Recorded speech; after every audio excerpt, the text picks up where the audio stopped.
Welcome, race fans. This is Gary Cooper, the voice of the California Festival of Speed. We are back again this year, but in a slightly different format than we usually run. The California Festival of Speed may not be happening in reality, but it is happening virtually with simulated racing, Porsche photo contest, and kids online contests. And I'm virtually as happy as a termite in a lumberyard. We are in for an exciting afternoon of racing at the Auto Club Speedway in Fontana, California. The virtual California Festival of Speed will feature racers from all over North America contesting in 3 sim races, each race with a different Porsche race car. Between the races, we will be announcing the winners of the photo contest and that kids online contest. And now, let me introduce our race announcers for today's festivities, James Pike and Taylor Burris of Podium Esports. Gentlemen, please take it away.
Good evening, race fans, and welcome to Podium Esports coverage of the virtual California Festival of Speed.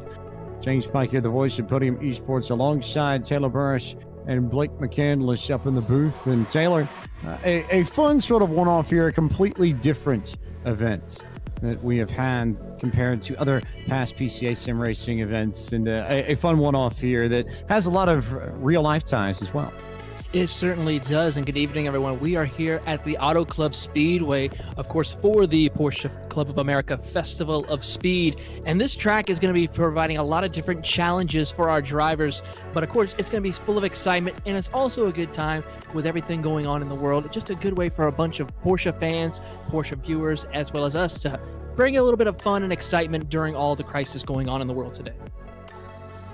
And Blake, there's a real-life tie-in here. This is the virtual version of the real-life California Festival of Speed, one of the large events for Zone 8 of the PCA in Southern California, and obviously not able to host it this weekend of the year like they would normally do in real life, but the clever folks at PCA, as per usual, have come up with a different kind of solution. Well, the folks at PCA, as well as a lot of organizations around the world, are really all kind of dealing with this right now and trying to find the best way to cope. And for racers, there's no better way to come out here than to get in their sim rigs and come out here and do what they love to do, which is to be around these cars and to do it at a track that they're very familiar with. As you were saying, James, this is not unfamiliar territory for a lot of these guys in PCA, being able to come out here to a track they're well familiar with, even on a track in this configuration that they're familiar with as well. Now, for those who are unaware and unacquainted with the real-life California Festival of Speed, this is a big-time event. This is the major event for Zone 8 of the PCA, which covers Southern California, Southern Nevada, and Arizona. The Porsche Club of America here that we're speaking of, the largest single mark car club in the world. This is the big annual event for them every year. It's held on the last weekend in April at the Real Life Auto Club Speedway in Southern California. And there are plenty of things that you can do on Saturday and Sunday. There's track tours, car corrals, concours d'elegance, display timelines of the 911 and its great history, parts, vendors that you can buy from, merchandise that you can pick up, swap meets, Porsches that you can buy, activities for PCA juniors. But the main draw of everything is PCA Club Racing. That's been the big draw since this event was founded in 2002. And for this, I guess maybe the first virtual edition and the 19th edition of California Festival of Speed, we start off our proceedings by bringing in a very special guest. We have with us Wes Stiller, the national chairperson for PCA Club Racing. And Wes, good evening and welcome to the first ever virtual California Festival of Speed. Thanks. I'm excited to be here. I've been at a few actual ones, and so delighted to join you for the virtual. So, PCA Club Racing. It's a huge activity within the Porsche Club of America. It's incredibly important to PCA. Just at large, talk about what PCA Club Racing is all about. Sure.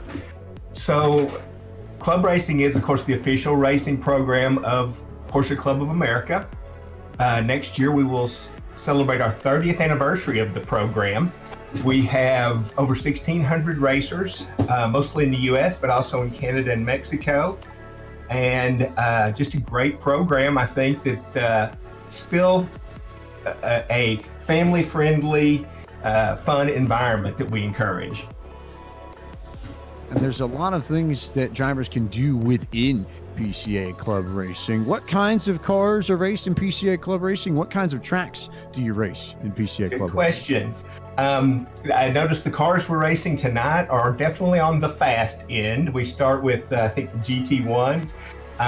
In our real racing world, we go from the Spec 944, which is pretty analogous in cost and in speed to a Spec Miata, the most popular racing car in the world, and very similar. And it's a popular class that we have in club racing. Goes all the way up to cars that literally run at Le Mans, and drivers that run professional races will come and join us. So there's a wide variety.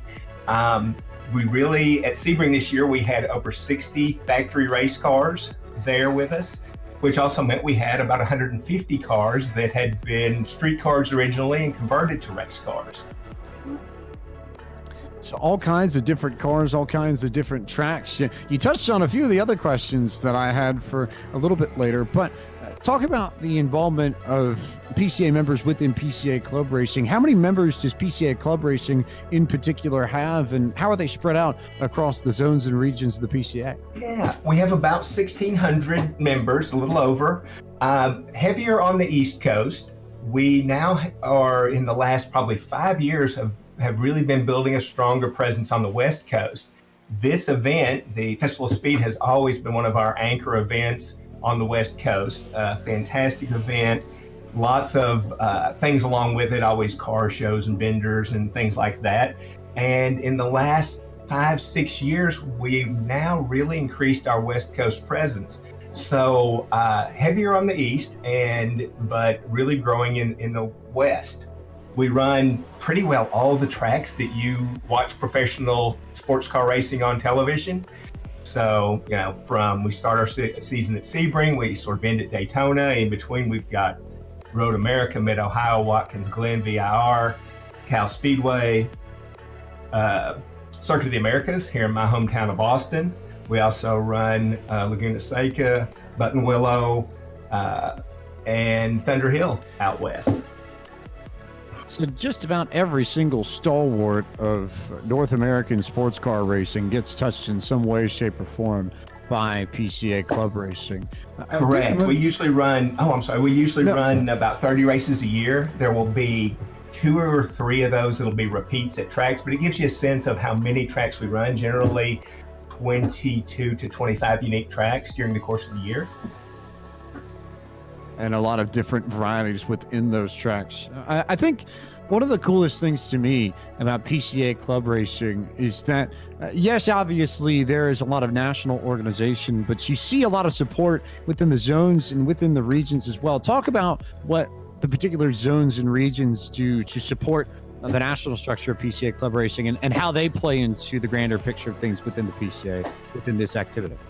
Great question. They really carry a lot of the weight. Actually, in most cases, it's regions or it's regions, but like Cal Speedway, some of the larger ones, actually several regions will band together to do it as a zone race. But they really carry a lot of the weight, from negotiating with the track to get a track time to bringing in the vendors for food, everything, safety. And one of the neat things about that is that it gives each event kind of its own personality, because they are so much put together by the local people and they have that local flavor that they want to have.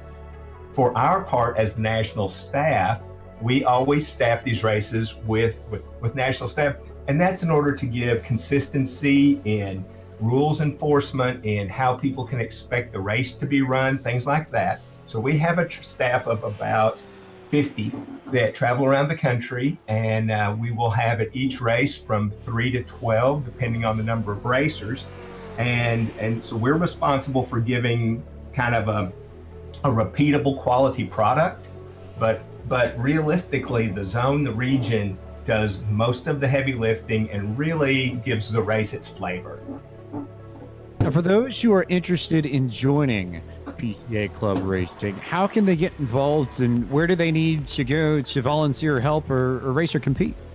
Yeah, good question. I actually started personally and with autocross, worked up to driver education. I actually worked corners for a while to get a handle on it before I started racing. I actually started instructing as well, and it's all sort of connected. The club racing, there is a website, pcaclubracing.org, to learn more about club racing specifically. But realistically, the ladder to club racing sort of begins just at pca.org, becoming involved with your local region and beginning some of these things, whether it's even the driver safety courses, like the teen car control clinics, things like that, up through autocrosses, time trials, driver education. And all of those are sort of the feeder for our club racing program. We also have a lot of people that come in from other places who have raced with other organizations. But we do find that the people who have come through the PCA program, come through our driver education program, are really well prepared when they arrive in club racing. So they will definitely learn more racecraft, learn to get faster, but as far as being aware of those around them, of the rules, of how to manage the car, we find they arrive really well prepared when they've come through the Porsche Club Driver Education Program. And there's your compliment to the DE folks and even the EDE folks as well. Not sure if people know that there's an e-driver's education program that you can also take part in within PCA sim racing on this side of things. But it all helps you to be a better racer, whether or not it's sim racing and club racing. There's so much crossover, so much that we're going to see tonight. Last question before we let you go, Wes. What are you most looking forward to over this evening's night of racing? Having been there and managed several of the races, I am really excited to see how it compares to what I've experienced when I've been there previously. One of the great things about Cal Speedway is it's one of the few places that, as a race steward, you can see the entire track. So I've been spoiled when I've been there. In fact, I had intended to be there. I was scheduled to be there for this weekend. And I love it there because you can see everything. So I'm really looking forward to just the experience, the different experience of the virtual racing in comparison to the experience I've enjoyed so much over the years actually being there. Well, Wes, thank you so much for taking the time to speak with us tonight on the virtual California Festival of Speed broadcast. I hope you enjoy what comes your way a little bit later this evening and look forward to chatting with you further down the road. I'm looking forward to it as well. And I would love to be there, but this is certainly the next best thing and just a great venue. I think that I've watched a number of the races, the sim races, and I just think this is fantastic. So really happy and looking forward to seeing this. Wes Dillard, the national chairperson for PCA Club Racing.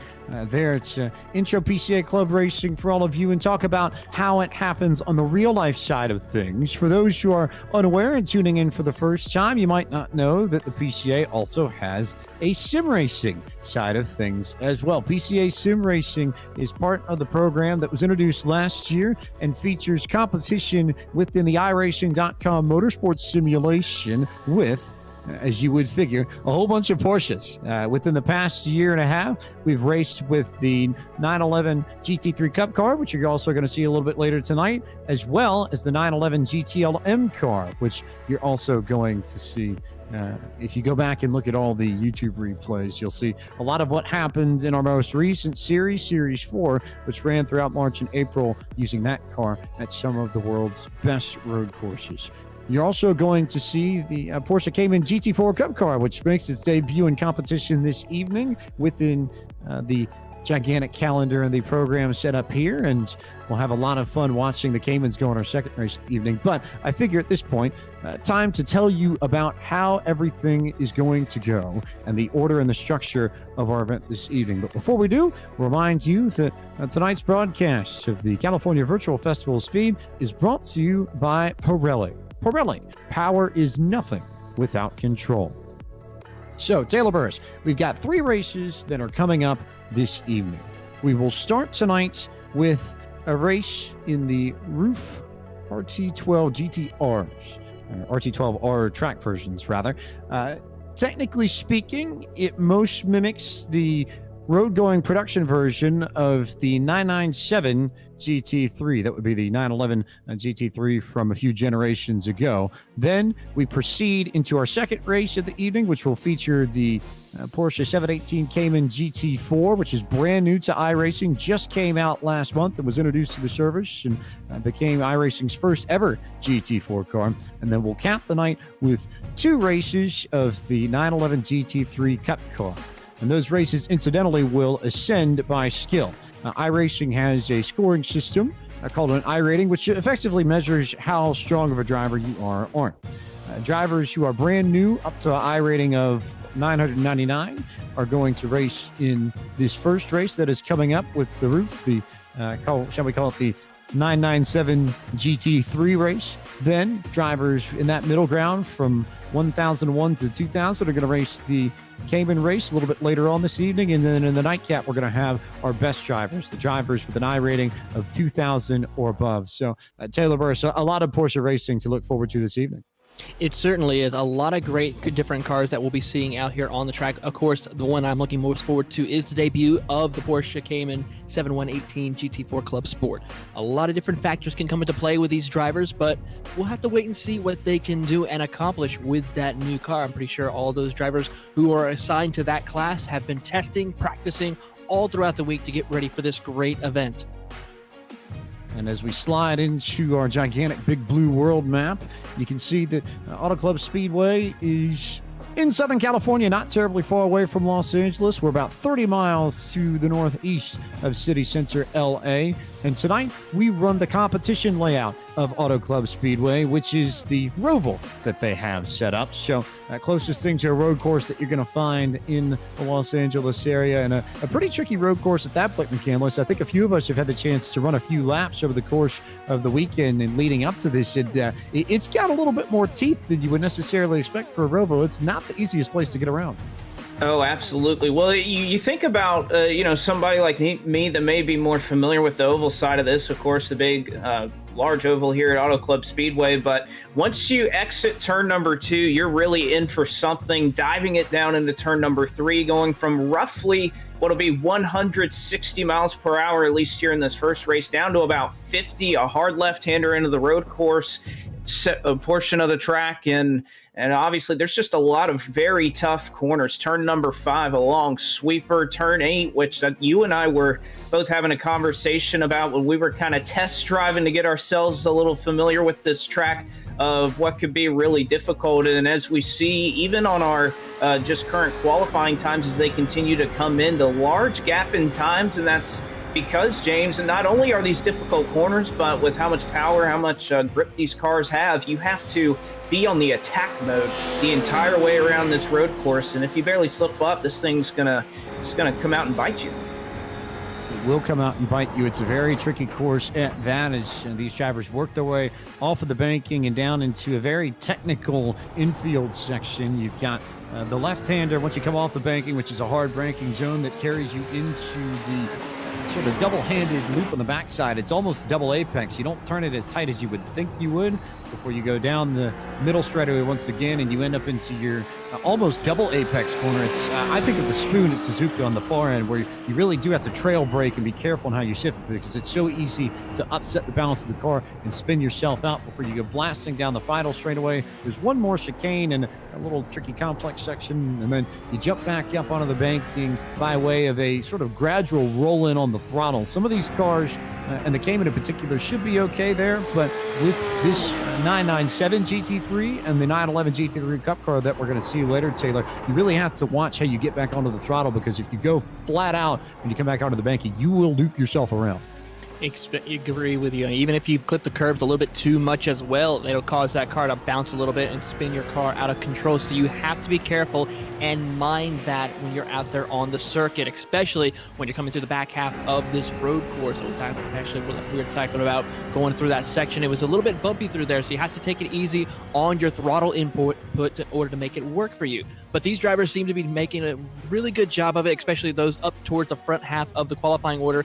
Renning Bruns right now with a 1:35.8. That's one of the slower times we saw in practice. We were seeing times in the 1:35.5. So give it a little bit of time. I'm pretty sure these drivers will be able to work themselves up through the ranks here momentarily once we get the qualifying completed.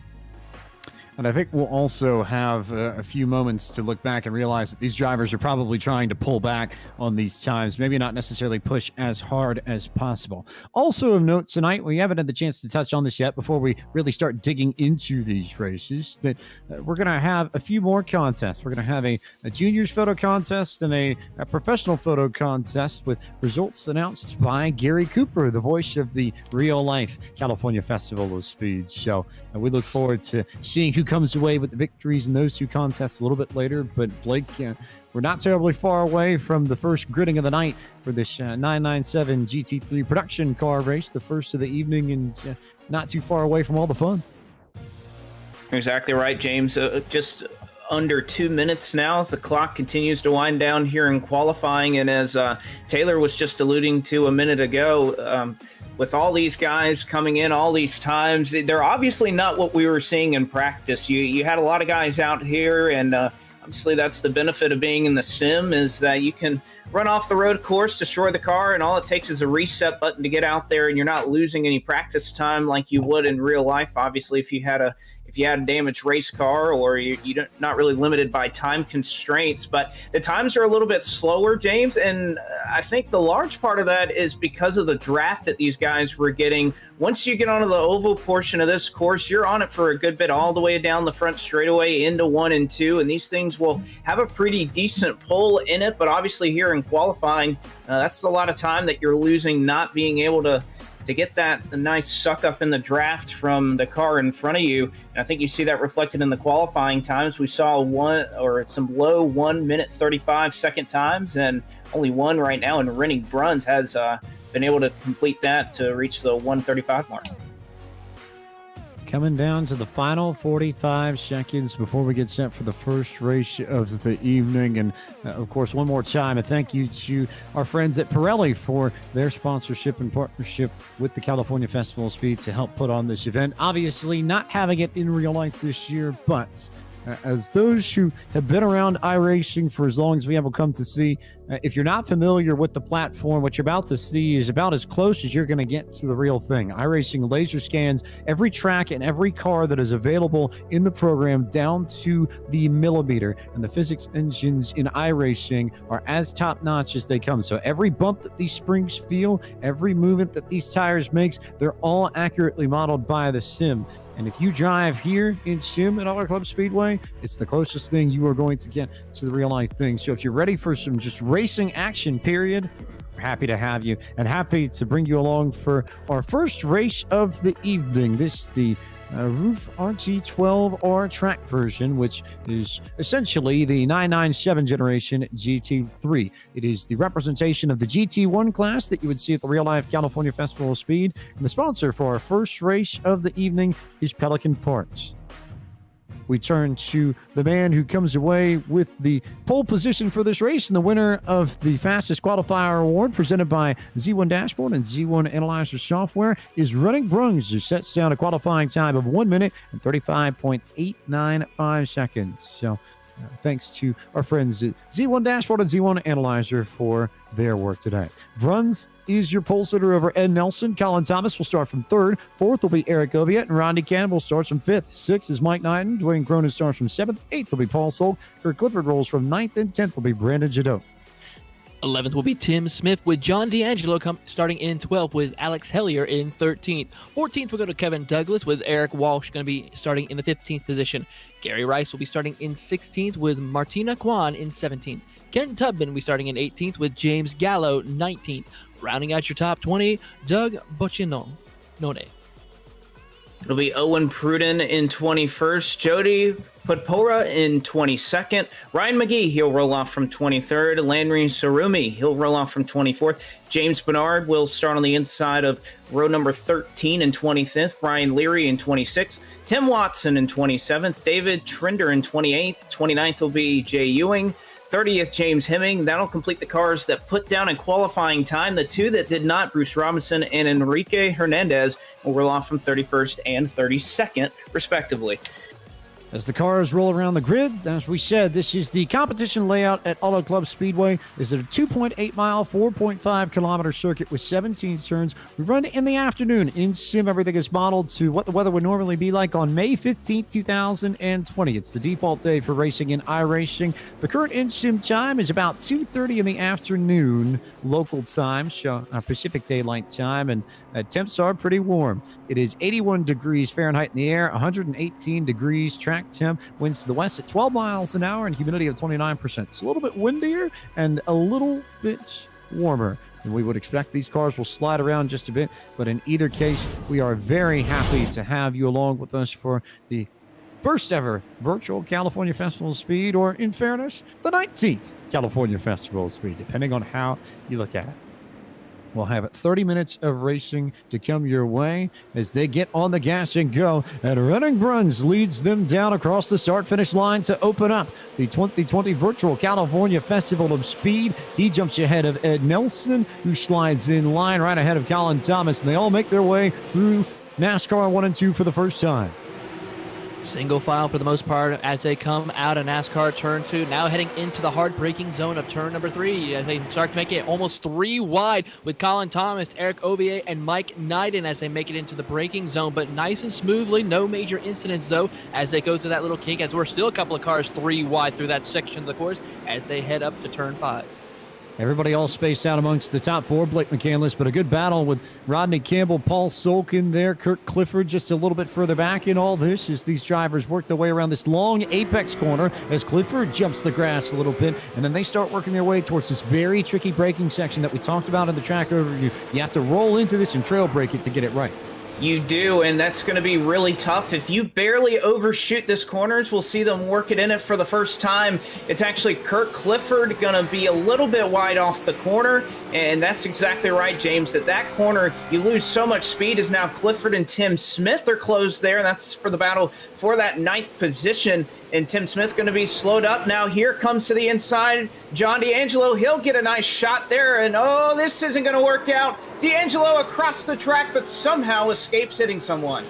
Somehow, some way, he'll be stuffed up by the fence there, but he'll carry on. Meanwhile, Running Bronx has opened up the lead to about 0.7 of a second over Ed Nelson. And by the way, before we go any further in this race, a bit of a prize for each race winner this evening. Porsche Collection watches are going to be on offer to every single one of our race winners. And for this race in particular, we're going to be looking at a very special watch. The 911 Essential watch from the Porsche Collection is going to be the one that we see go to the race winner, which right now, Running Bruns, I think, would be happy to just sort of run off with this and carry everything his way for the next 30 minutes or so, Taylor Burrish, because he's doing a very nice job of marshaling this front up to this point. He has indeed. He's checked out by about 0.7 of a second over the rest of the top four now as they come through turn number 5. Watch how do they take that little bit higher arc into it before they dive it towards the apex coming off of turn 5 now as we have a battle for that third position in the podium between Colin Thomas and Eric Ovier as they go to that little kink, but they have to back off a little bit just to go there. You can't go too wide through there as he looks to the inside coming up through turn number 7 and can't quite make it work though as Colin Thomas will hold on to that final step of the podium. So Thomas holds on to the final step of the podium at the moment, and that's really where the battle is. Thomas, Oviatt, Mike Neiden, Rodney Campbell all in there, and with a good bit of room, and then you have to go back, and you've got a really good battle between Dwayne Cronin and Alex Hellier, Blake McCandless. Really good battle brewing here as they'll approach 11, 12, 13, all as one car in front of them off the road course, but Hellier trying to see if he can make up some ground here on Cronin as they work their way up into turn 15. And this is one of the most crucial corners of the racetrack, James, and you see it right there, how Cronin's able to get that launch, and because of how long you carry this speed all the way through the oval part of the section, you see right there, Hellier was about a car length back from Cronin. Cronin's able to get the throttle down, and that gap has now stretched to about 1.5 seconds. So that is a crucial part of the racetrack. You're going to have to get that throttle down to carry it all the way around the front straightaway and into 1 and 2.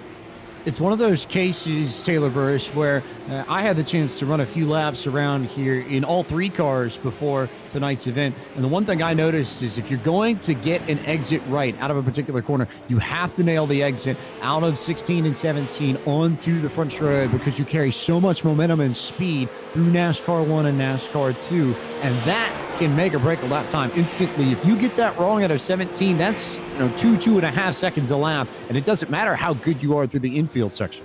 And it could even cost you more, especially of where you place your car coming off of that. Some cars I've noticed in practice try to go straight up to the banking as soon as they come off the corner. That can be very detrimental to them, as that could easily make them lose control of their race cars and spin out and lose time and positioning, and even cause damage if they're not careful. So you have to gradually work your way back up to the banking into that transition, as we'll watch here of our top 3 as they're actually about to approach turn 16 and 17. Notice how they'll stay towards the bottom like they're going into pit road, but then as soon as the last possible minute will then work their way up, or even just stay below that white line before coming across the start finish line, and actually might stay there till they actually get to turn number 1. And that is all because of the way the banking sets up coming out of turn 4. Auto Club Speedway isn't necessarily the heaviest bank track in the world, but there certainly is a little bit to work with. 14 degrees of banking in these turns, the oval turns, and 11 degrees in the front stretch. And interestingly enough, Blake, the transition onto the front stretch of the oval happens right about where you pop out of the competition section. You sort of feel the track come down from 14 to 11 degrees, and that can upset the car a lot if you hit it in the wrong spot.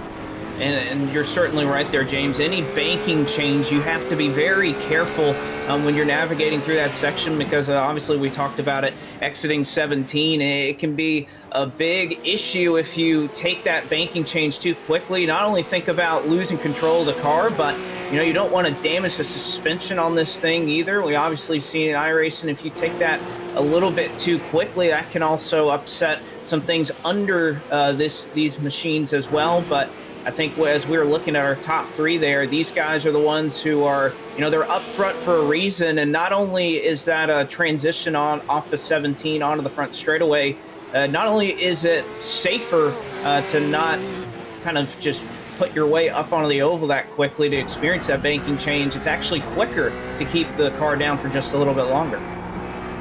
Because you've got enough wing on these 997 GT3s that you can sort of get down to the bottom and make it work and carry the speed off the corner. But that's not going to be the case when we get to the GT4 race coming up next in the Caymans. There's a lot less downforce on those cars, and those are much more momentum-based machines. Easily the most momentum-based car out of the 3 that we're going to see race this evening. So just one of those odd quirks and bits you're going to want to pay attention to as we progress through tonight's virtual California Festival of Speed. Running Bronx is still your leader over Ed Nelson by about 1.3 seconds, and cinches up just a little bit as they enter the infield portion of the course. But these front 3 are pretty well spread out, and maybe no surprise that the best battle again, Taylor Burris, Kurt Clifford, Alex Hellier racing for 8th and 9th. They are certainly putting on a great show now as they enter into the infield section of the race course, as they're now coming through turn number 3 and now making the run up to turn 5 now, as Kurt Clifford is holding off a hard charging Alex Hellier, as also keeping up with Dwayne Cronin as well. These three have been not separating themselves very easily at all since the drop of the green flag. Cronin has pulled a little bit of a gap here right now, but is still within striking distance of both Clifford and Hellier as they make their way through the high-speed chicane before heading into turn number 7. And now we look to see if he'll try to diamond that corner a little bit, and does make it work and gains a little time on Kurt Clifford, but cannot quite make the pass. Has to try again as they go to another quick little left to right section of the course before this long straightaway into the back half of the circuit. You almost hit that little left-right head-on, straight-on. It's not really until you get to this section of the course, this final chicane here on the circuit, and the last section. This is about turn 11 through turn 17. But you have to worry about the technical bits and pieces again, and then it's all about just going all the way to the edge as far as you can. You see some drivers head all the way out to the edge, past the racing line and into the cones, kind of like what we saw in the first few sessions last year when IndyCar went to Circuit of the Americas, and they ran completely over the curb and then some to make sure that they got the best run down the short chute that brought you back onto the front straightaway. Dakota, which I know Wes Dillard's going to know pretty well since that's largely his backyard. But Clifford got a great exit out of the corner and split himself away. And now the best battle on track may belong to Ken Tobin and Jody Podper in the 113 Blake McCandless, because Podper is coming with a significant head of steam through NASCAR 1 and 2 and may beat Tobin by the time they reach the infield. Well, he got a little bit wide there into turn number 2. We'll see if he's able to outbreak him as they go into 3 and 4. Nice solid entry from both these drivers. A little bit of a slip up here from Tubman. That may slow him up a little bit. And you already see on both of these cars a little bit of damage, particularly on the rear of the car for Padpora. And you obviously look forward to Tubman as well, a little bit of rear damage. The other thing I'm noticing, James, is for some of these drivers, we were talking about that aggressive banking transition onto the oval, and a couple of these drivers, including our race leader in Bruns, he has a little bit of right front damage that's visual, obviously not slowing him down a whole lot in that 824 machine, but there is a little bit of a crinkle there on the right front of his Porsche as he's trying to scoot away. Ed Nelson doesn't have it, but it's very visible, but it's obviously something that's not slowing him down all too much. What I like to call those visceral visual reminders of how tricky tracks can be. In this case, there is enough of a banking change that you can run up onto it and knock in your right front, as Running Bruns has been able to do. Nelson and Chalmers sitting second and third. Eric Ilviet and Mike Knight having a pretty good battle. We see a lot of fluctuation between the gaps in this race as we're about 10 minutes into our 30-minute first event of the evening in this virtual California Festival of Speed. And now here comes Knighton out of the Peach State region, making his move potentially on Eric Oviatt. Mike Knighton, who I like to call Mr. Consistency, always puts on a consistent run. Each time we run in the PCA Sim Racing Series is up again, trying to get into the top 5 here tonight as he is coming out of turn number 5 down this straightaway here before they get to the little kink. And now Eric Oviatt is trying to pull up a gap, but Knighton's doing a great job of keeping up with him. Both of them running around the same consistent lap times that time around, with Knighton with about 0.3 faster as they go into turn number 7. You see, as we saw Knighton try to hug that corner a little bit too much. That cost him a little bit of time as Oviatt was able to track out properly and get a nice run off corner exit, but still a great battle between the two drivers. Really good drivers, and it gives us the chance to highlight some of the regions of the PCA. And in particular, if you haven't had the chance to find out about the Peach State region, Mike Knighton's a pretty good representative of that. He's a member of the PCA steering committee for their sim racing endeavors, one of the gentlemen who helps put together all the PCA sim racing activities, and also a very active member in the Peach State region, which covers the greater Atlanta area and also has their own sim racing league.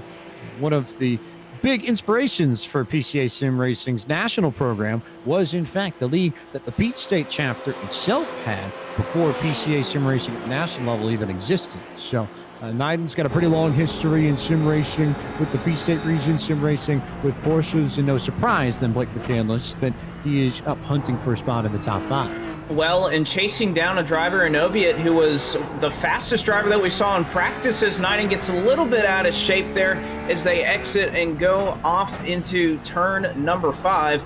And again, James, I think the one thing with Knighton that particularly helps him, especially at a track like this where you have so many long straightaways, was obviously Knighton was chasing down Oviatt there until he messed up exit, and that's really the key that I've been seeing with all these long straightaways you have on this road course is getting your exit right, whether it's out of turn 8 like you just saw right there or out of turn 5. There's just so many long straightaways that you definitely don't want to overdrive entry, because if you ruin your corner exit with how many just long straightaways there are here on this road course, that's where you're going to lose that time, and that's where Knighton lost a little bit of ground to Oviatt in the middle of 5 there.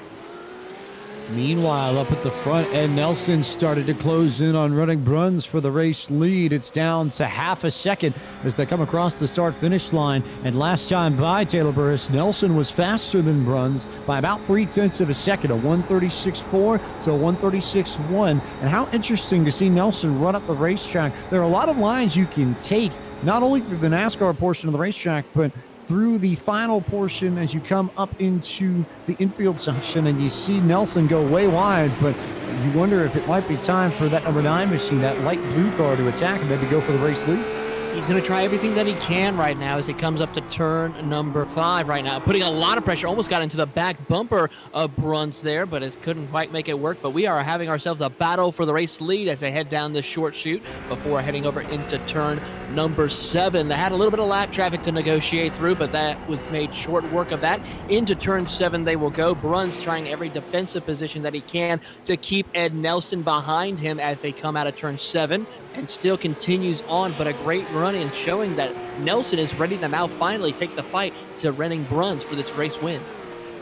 Keeping eyes on what happens amongst that battle, Colin Thomas not terribly far behind this group, the driver out of the Allegheny region, which covers most of the Pittsburgh area. So, and I think that might be one of the more interesting aspects, maybe one of the fun aspects of the virtual California Festival of Speed, Blake McCandless, is that normally this is a primarily Zone 8 event for people who live in Southern California and in Nevada and in Arizona. You're not really going to see too many people outside of those zones travel in. But here, you've got competitors in these club races from all across the United States and Canada taking their what are most likely their first ever cracks at this racetrack. It's a new course, but a tricky course. But you get a lot more people in on all the fun at the end of the day.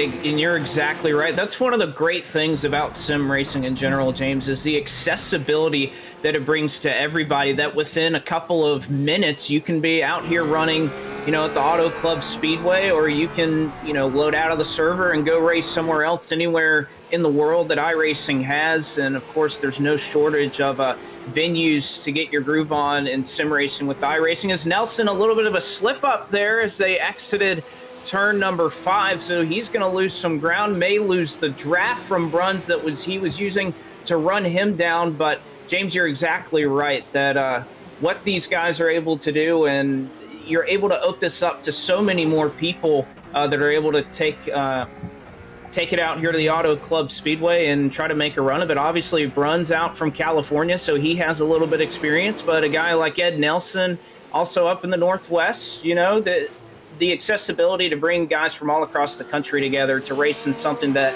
originally they may not have been able to do is obviously pretty neat here in iRacing. Ed Nelson, a member of the Pacific Northwest region of the PCA, which covers the strip right along Elliott Bay in Washington State, Seattle, Tacoma, Olympia, Everett, just about every one of the major metro areas in the western part of the state, all covered by the Pacific Northwest region of the PCA. Also, I think that might be where Alberto Fonseca is from too, one of the PCA sim racing stalwarts throughout its year-plus action. Good battle in the 11th spot as we turn our attention to Jody Podpora, Bruce Robinson, and James Bernard, all of whom competed in Series 4 of PCA sim racing that just wrapped up on Friday night. If you're interested in finding out what happened across that entire season. We won't spoil it for you, but you can go to youtube.com/iRacing Esports Network or search for PCA Sim Racing Series 4 in YouTube, and you can see all 8 races in their all 8 rounds in their entirety. Certainly not races. I think that might be an important point to make. That's an understatement, James. An understatement, but a really cool point, I think, to make, because it was a good problem to have for PCA Sim Racing this past season, Taylor Burris. You had so many people sign up that we went from double headers every night to 4 races for 4 classes every night. The growth was nothing short of remarkable within the 2-month stretch. It certainly was remarkable racing like we're seeing right now between James Menard, Bruce Robinson, and Jody Podpor as we have contact as they go into turn 3 as they have to check up. Podpor has to now put the brakes on and is now stopped on the racetrack. Will continue on, but we saw a lot of great racing, especially around these 3 drivers. They had put on a great show in their respective classes as they are continuing on. So these 3 drivers know how to race around each other, as with unfortunately though some contact. So the officials will probably be looking into that as we continue on, as we are now approaching 9 laps to go. Maybe the best example of that geographic dispersion and access to this event that you might find, James Menard, who was right there in that mix and got in the back of Podpor from the Alaska region of the PCA. So it would be a bit of a jump for him to come all the way down to Los Angeles. But again, it sort of reinforces the point. Bruce Robinson, part of the Northern Ohio region of the PCA, which covers a lot of the Cleveland metro areas. So you got a guy from Alaska and Ohio, and then you've got Podpor in the mix as well. He's from the Rocky Mountain region, which stretches up north from Denver and basically covers the stretch in between Denver and Cheyenne, the Wyoming state capital. So a bunch of West Coasters out here getting involved in a primarily West Coast event, but that won't be the case for the entirety of this evening. You'll see a lot of folks involved across the way. Eric Oviatt has fallen into the 5th position. Rodney Campbell just got around him for 4th. That dark green 997 GT3 sliding up in front of the white number 23 of Oviatt, now going wide. And you're starting to see, I think, some of the banking wear take effect. I think you're starting to see a little bit of the tire wear play into this as well, Blake McCampbell. And that's certainly the case. I know I made about 15 or 16 laps on here earlier today, and that is one of the things that iRacing keeps up with, that for those of you unfamiliar with it, you even get a nice look at the track and how it's rubbered up, and that is something that iRacing takes into account and will change. And you know, it's just like the weather, as the sun continues to be exactly where it would be at, we'll call it almost 3 p.m. local time here at Auto Club. Is now Oviatt able to make his way by Campbell, who slides up. And James, we were just talking about it. Tire wear becomes a factor, and as those tires go away, have to be a little bit more careful about how you manage the throttle on corner exit. We've seen it out of Campbell. We saw it out of Ed Nelson, who was running up in the 2nd spot, that those rear tires starting to get a little bit worn, and that's something you have to manage, especially here on the exit of the Oval 1 and 2, because you wear out that right front too much early on in the event, it's really going to come back to bite you. That car is going to be really tight during that high-speed portion of the course.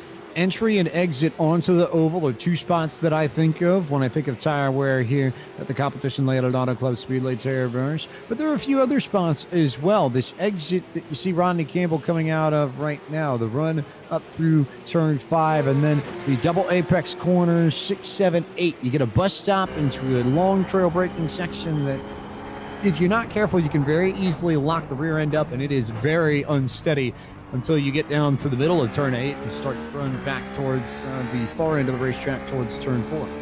Yeah, it's very difficult through that. I saw a couple of cars actually lock the rear end of the cars and just easily lose control of their Porsches as they were able to try to come out of there, but still able to continue on. But these drivers are trying to do it as we have contact in front of Rodney Campbell's. That was our Mike Knighton by the looks of it. No, not Mike Knighton. That was going to be Eric Oviatt who made contact. I couldn't quite catch one of the lap cars that got involved with that, but that's going to cost him some multiple positions as he still loses control of his Porsche 997, losing positions over to Mike Knighton now, so drop him back to the 6th position.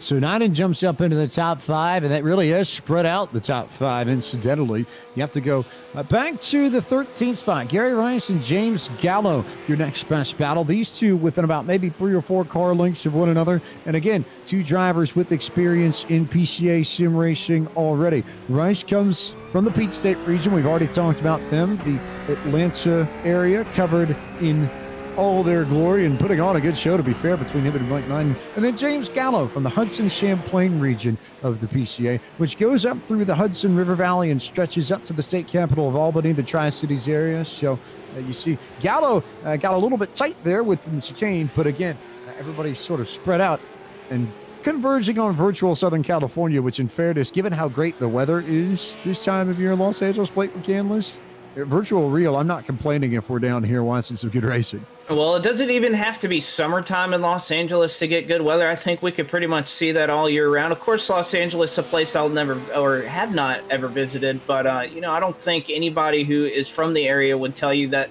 the weather is too much different than what we see out here in the sim right now. And you were talking about earlier somebody from out in Alaska, but even in the sim world, they may like to see the sun out and enjoy some of that warmer weather.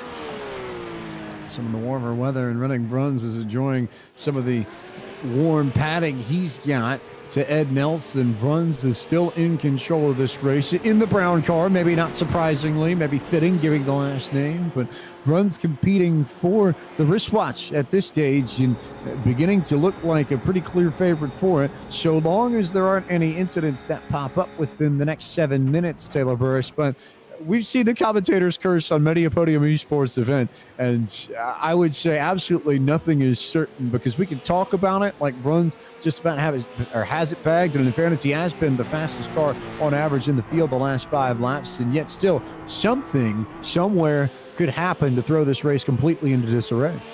And speaking of which, of having the commentators curse, we've had that happen numerous times in the PCA here, but hopefully we will be able to have a commentators curse free night for this. We have some great racing going on, and still watching Brunt. I mean, very impressive with him coming out here in a race, and kind of looking forward to see what he can do if he decides to make an appearance in the Season 5 appearance of the PCA Sim Racing Series.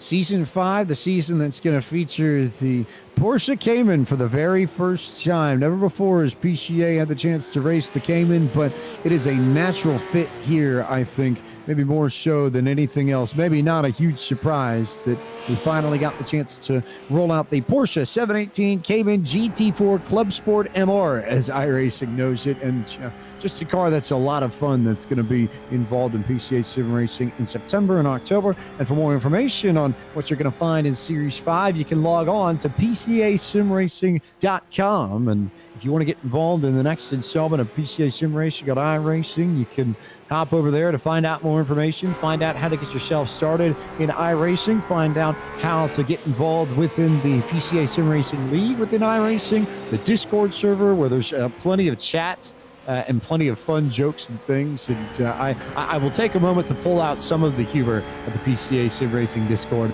only because Kenny Brown was very disappointed. Kenny was the club class champion of Series 4 PCA Sim Racing, also from the Peach State region, maybe not surprisingly, and made a very, very cool little button for the back of his car. He has his 911 GTLM painted up like one of the Targa Porsches from back in the 80s. You had the roof and the soft top marked where the engine cover would be and all.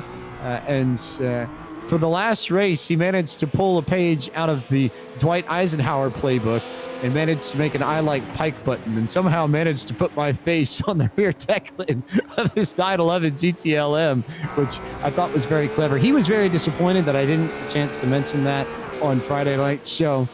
Blake, that this counts as me making it up to Kenny. I did see it. I am aware of it. I thought it was hilarious. And if you want more fun times, just head on over to the PCA Sim Racing Discord server, which you can find the link to on PCA Sim Racing's dedicated website. Absolutely. Always good to see the drivers and the broadcasters kind of have a little bit of fun with each other. And unfortunately, James, to report that Ed Nelson, who was faster than our race leader for a little portion of this race, he ran off just 2 laps ago, ran off the course when he was trying to make it through that turn we've been talking about a lot today, turn 8. He went off course and lost about 4 seconds to Renning Bruns. And of course, very unfortunate, because if Nelson could have just sniffed the draft from Bruns, this would have made this a very interesting finish that, really could have transpired here. But now it's on Bruns right now as the clock starting to approach. We're nearly 30 seconds out now from that clock reaching 30 minutes. So right now the onus is on Bruns to just drive her home, keep her between the lines, and get through the rest of this one cleanly. Now, the interesting thing to note between iRacing sessions, as they're called, particular parts and pieces of the race that you run within a gigantic race like you're seeing here, is that even though the clock is about to hit 30 minutes within the session, that's not necessarily the same as the race clock, because that clock begins from the time that the drivers take the starting grid. It's not until they actually cross the start-finish line before the race clock actually goes off, and that's what you're seeing on your screen down at the bottom in that green trapezoid. So the green clock there is the one that we need to watch, because that tells us how much time is left.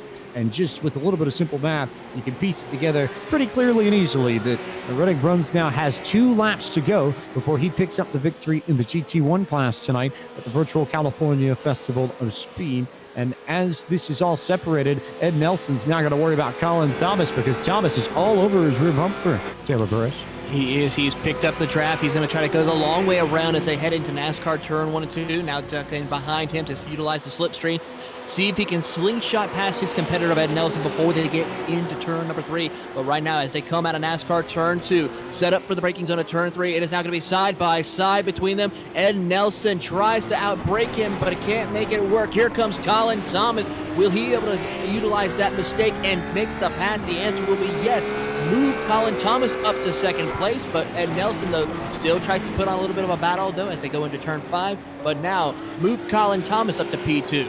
Colin Thomas with all that speed, and you can see all the power in these 997 GT3s. Blake McCandless, both of these drivers using all of the rear wheels to try and get their cars going in the right direction, and in some cases almost using a little bit too much of the gas pedal. We saw the Nelson machine get squirrely on the entrance into the infield, and then Thomas just about lost it coming out of turn 5. Well, he did, and Nelson right now especially reeling on those older tires as he's been sliding around quite a bit here in the closing laps. But all he has to do right now, stay behind that 6 machine. The draft will work in his favor here on the front straightaway and into 1 and 2. So as long as he can keep pace with the 6 here, keep up through the road course portion, as I believe they'll be taking that white flag this time by, that's when Nelson could be able to make a move right here. He keeps pace with him. We'll see how much he's able to catch him and who can take home second. It is all about the watch of Renning Bruns, who is now here on the final lap and exiting NASCAR turn 2 for the final time. And in this sense, there hasn't been much of a contest. We've seen some slipping and sliding from Colin Thomas, Ed Nelson, and company, Taylor Burris. But at the end of the day, the most consistent driver has been the one behind the wheel of this 824. Renning Bruns has done a phenomenal job, has pretty much taken the race lead and never looked back. As we have a problem going into turn number 3. Multiple cars. That's our top 2 of Ed Nelson, Colin Thomas. Hard contact as well for Ed Nelson as he was hit by a lap car. This now gives the opportunity for Rodney Campbell to move inside the podium position, as we'll keep track of that. Ed Nelson, though, completely out of commission, will not be able to continue to finish this race, as Colin Thomas also is having more struggles with his race car. We'll have to keep an eye and see if Mike Knighton can break into the podium position. That Thomas just got turned by Nelson and then came to a stop in the middle of the racetrack, and then everybody got caught up behind him and they all piled into Thomas and company. But it is all about Renning Bruns coming through the final few corners of the competition layout at Auto Club Speedway, and Renning Bruns will come out onto the banking and across the start-finish line to win tonight's GT1 race in the virtual California Festival of Speed and come home with the first of the 3 Porsche driver selection watches that we're giving away. He'll get the silver edition of the 911 Essential watch, which you can find on the Porsche shop online, by the way. So a big night for Running Bruns, who takes that brown car to victory lane and to the top step of the podium. And best driver, I think, in this class all night, Blake McCandless, rightfully deserving of the victory in the GT1 class. Oh, no doubt about it, James. Started off in the pole and never showed signs of weakness. We saw a couple of our other drivers in the top 5 start to slip and slide a little bit, but Bruns was as smooth as a cucumber and was able to work his way by lap traffic without any issues, fended off Ed Nelson when he needed to. And then obviously, like you said, best driver all night, fastest car on the racetrack. He's able to keep it between the lines, and he's able to cruise out here in California to a relatively easy event win. I think, Taylor Burris, we saw a lot in that race, just the trickiness of this 997 GT3, because you've got so much power to work with. I actually think that amongst the 3 cars that will race tonight, that the GT3 or the 997 GT3 may well have the best acceleration of the 3, and that can throw you for a loop if you get on the gas pedal too early. It certainly is. It's got a lot of speed, a lot of torque in this car. It's got to be so careful with your throttle input. Even though this car is maybe not used in the higher classes like we'll see later on, or in the higher series and the official iRacing side of things, this car is probably one of the most favorite to be driven out there on this on the surface right now. A lot of different drivers come out here to try this car out. A lot of good competition happens with these cars as they go in multiple different tracks. But here we see that this car has put on a good show here tonight. So we'll look forward to see what they can do as we continue on through the night here. We'll take a look now at your full field rundown to tell you where your favorite driver finished. It was Running Bruns who took home the victory by about 18 seconds over Rodney Campbell. Colin Thomas finished in the 3rd position. 4th went to Mike Neiden. Dwayne Cronin rounded out the top 5 this evening. 6th belonged to the 888 of Kurt Clifford. Alex Hellier finished in 7th. 8th went to Bruce Robinson. Ken Tubman in 9th. And Jody Podper finished at the end of the top 10. Coming home in 11th, the first car 1 lap down will be Ed Nelson, followed by Brandon Jaudet, and coming in 12th, and Paul Solk 13th. James Gallo will come home in 14th with Gary Rice in 15th. Ryan McGee will come home in 16th with Lanre Sotarumi in 17th. Tim Watson will be coming home in 18th with Doug Boccinone in 19th. Rounding up your top 20, Eric Walsh. And Eric Oviatt, unfortunate for him, he was fast early on. He brings it home 21st, 6 laps down. 22nd, David Trinder. 23rd, Enrique Hernandez. 24th, James Bernard. 25th, Tim Smith. 26th will go to James Hemming. 27th, Owen Pruden. 28th, John D'Angelo. 29th, Kevin Douglas. And 30th was Brian Leary. 31st, Martita Kwan. And 32nd, 19 laps down, was he was scored, Jay Ewing. So Jay Ewing is the final driver to finish off in this GT1 class, this first race of the evening. And of course, don't go anywhere because we've got plenty of more action for you this evening. But for now, we're going to take a moment to recognize the winners of our virtual California Festival of Speed PCA Junior Contest. They had a lot of fun over the weekend sending in their submissions. And to tell us the big prizes, the big winners of the evening, we turn it back over to the real-life California Festival of Speed announcer, Mr. Gary Cooper.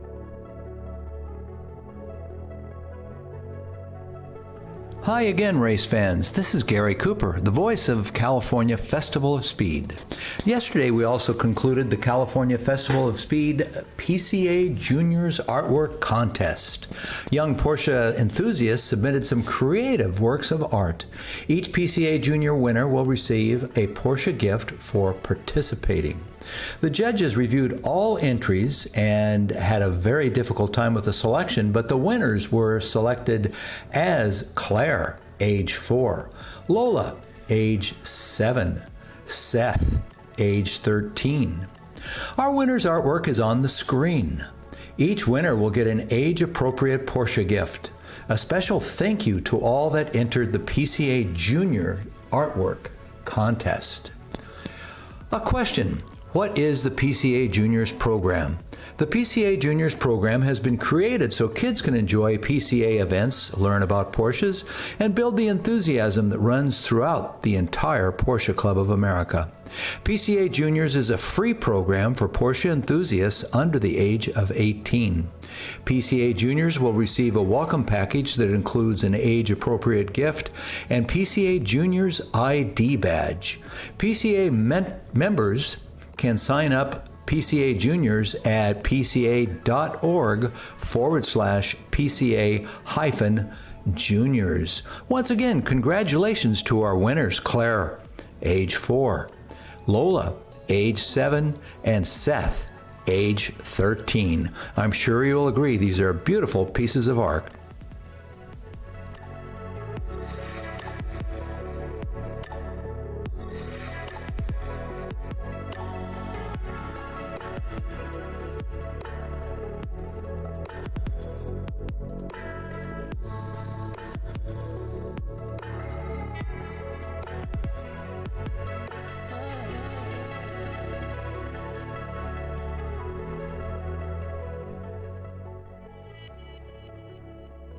Welcome to Circuit Spa-Francorchamps, and welcome to this, the third race meeting of the Porsche Esports Super Cup. Second race here today. Those lights are about to go on the gantry, and we are going to be ready to go racing. The lights are flashing on the number 49 car on Jamie Fluke already.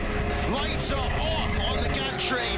We are racing for the second time now here at Circuit Spa-Francorchamps, and this time, of course, it's far darker. These drivers are going to have more grip on their tyres. That might make it a bit more bold. We've got one Joanna driver way off early. That's the number 24 car of Mitchell Dion as they head themselves down in towards Air Rouge Radio for the first time. It's going to be a case, I think, a little bit himself involved every which way as well. Mitchell de Jong on the outside, Carroll in the middle, and it's going to be Rogers on the inside. The Rogers backs out, makes it 2x2 between Carroll and de Jong, and that's Carroll punted towards the outside of Lecombe. It collects a car behind him, Jared Filsell, and more drivers are getting involved. Yeah, so Flashing great. of the lights, but we've had Job spin around from P3 in this race. He has to wait, and that is horrible there for the British driver. It is an unforced error again from Sebastian Job. How many times have we seen it? And so we still have this foul for the overall feature race win. Patrick Holtzman versus Tommy Erstgaard, and now Erstgaard. Sebastian Erstgaard then, defensive inside line taken from Holtzman. Erstgaard looking for a move around the outside. They go door to door for the feature race lead here on the last lap of the race. Erstgaard outside line for Malmedy, and he gets the traction off the corner as well. He gets position, but this isn't over yet, Will. It isn't, as they've got themselves half a lap still to go of this race. Tommy Erskard there, Patrick Holtzman taking the safe option, and is going to settle for second position. But what that means is your winner here today is going to be Tommy Erskard in your feature race, and he's going to make himself $1,000 richer as a consequence. Tommy Erskard is your victor here in our feature.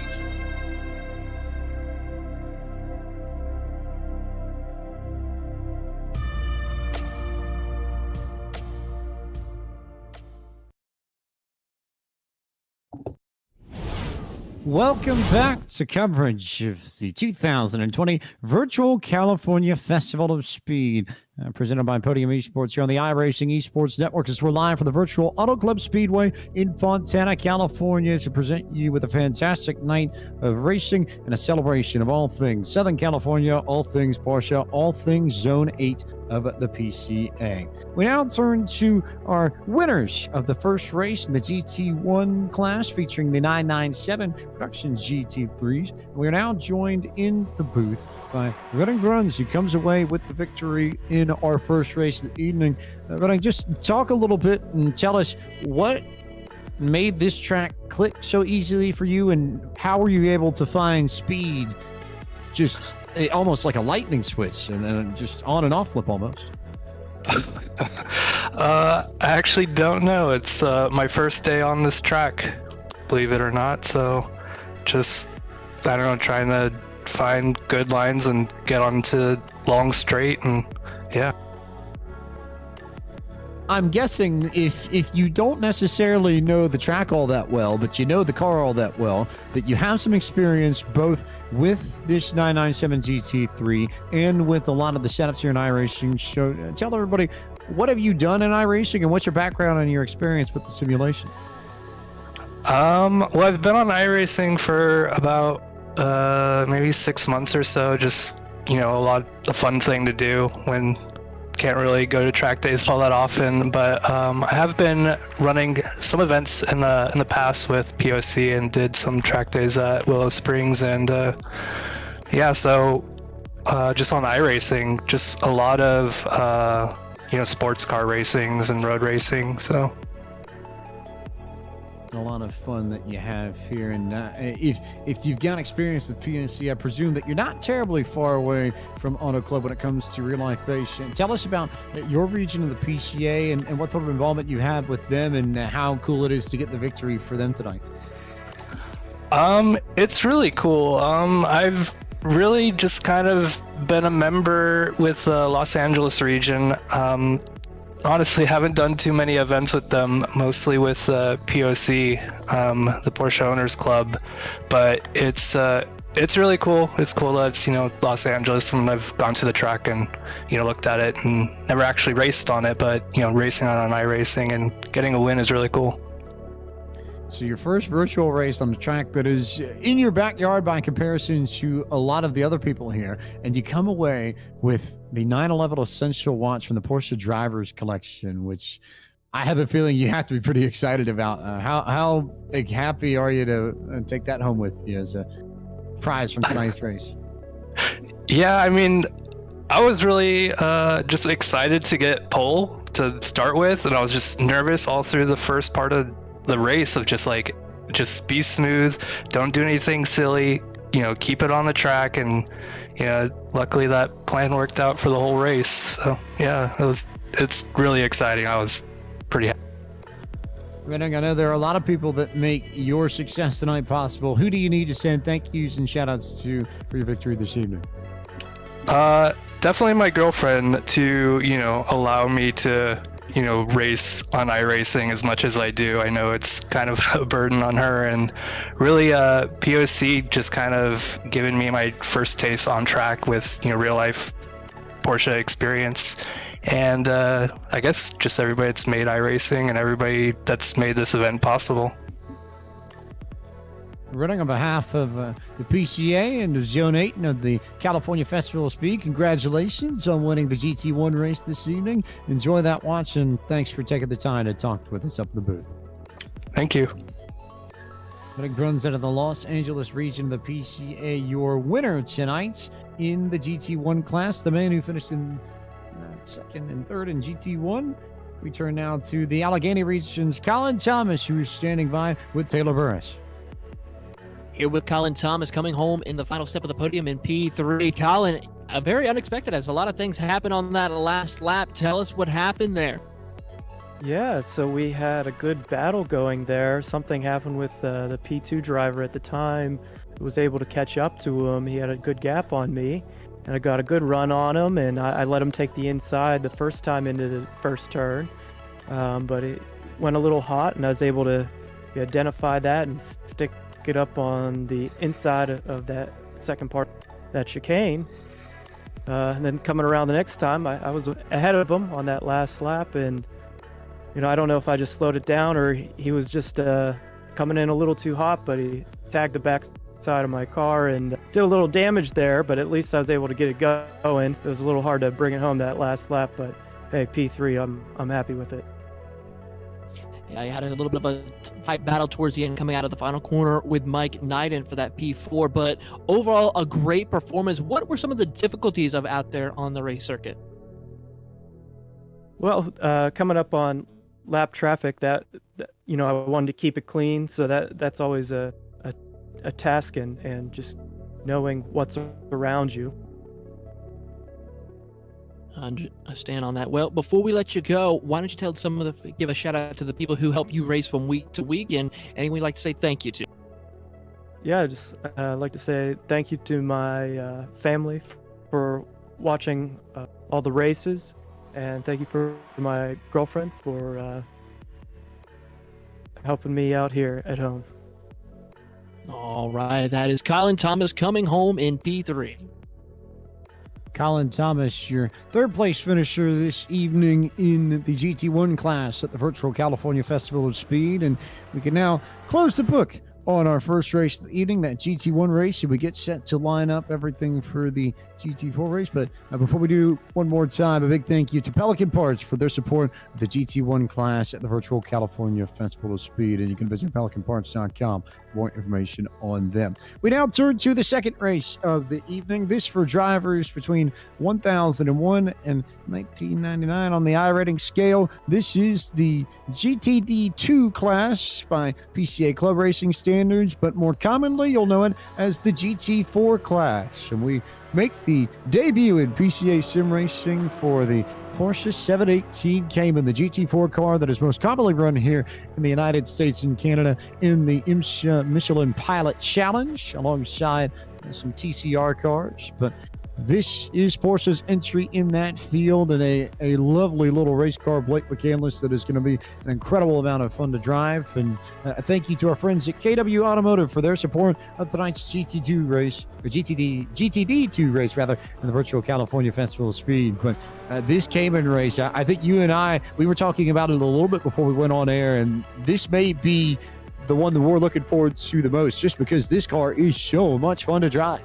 Oh, it is, James. And this was the first car that when I was making my test laps out here trying to, I guess, learn a few things about this racetrack, this was the car that I first put on this track. And I'll tell you what, a little bit slower than what we're just came from in GT2s. But I'll tell you what, this thing is fun to drive. Doesn't carry as much speed as the other one. You have to be a little bit more careful on how you navigate this thing through the corners. You could really attack in our first race. This one you can't attack as much, still have to be pretty aggressive, but like you said, this thing, shifting isn't as much an issue. It's just fun to drive, and it should be, I think, even a more competitive race with slowing it down a little bit. These guys will be a little bit closer together, and again, I'm really looking forward to it, because I hope it's as fun to call in the booth as it was to wheel these things out here at Auto Club. I think the interesting thing, Taylor, for these Cayman GT4s is that, and we mentioned it a little bit already during the broadcast, but it's worth reiterating that compared to what you just saw with the GT1 class and what you're going to see with the 911 GT3 Cup cars later on to cap off the evening, this car has less power, less downforce. It is more about how quickly you can get in the throttle. But compared to those two, where you can sort of point it a little bit and lean on the downforce, this car in particular, you're more throwing into corners. It almost requires a bit more of an aggressive style to get the most out of it.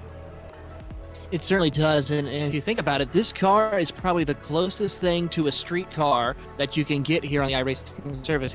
With a few small modifications, this car pretty much, if you take those racing modifications, could probably go out there on the actual road and drive it. Of course, we know that for sure with these cars with Porsche fans, but this is the most entry level that you could see in the GT4's category, where these drivers will have to definitely throw their weight around in these cars in order to make the corner, and momentum will be key. So that final section, turn 16 and 17, if you do not hit your mark through that section of the course, getting that good run off, you will lose valuable time and positions drastically compared to we saw in the GT1 with the 997s. And unfortunately, the draft is not going to be as strong compared to what we saw in the 997s as we saw in race 1. So a lot of different factors that these drivers will have to face. But looking at the field of drivers who we have here tonight, I know a lot of these drivers who ran in the PCA Sim Racing Experience the past several seasons who can definitely know how to wheel these Porsche GT4s, as Liam Frazitzis and several other drivers have made their first lap here at Auto Club.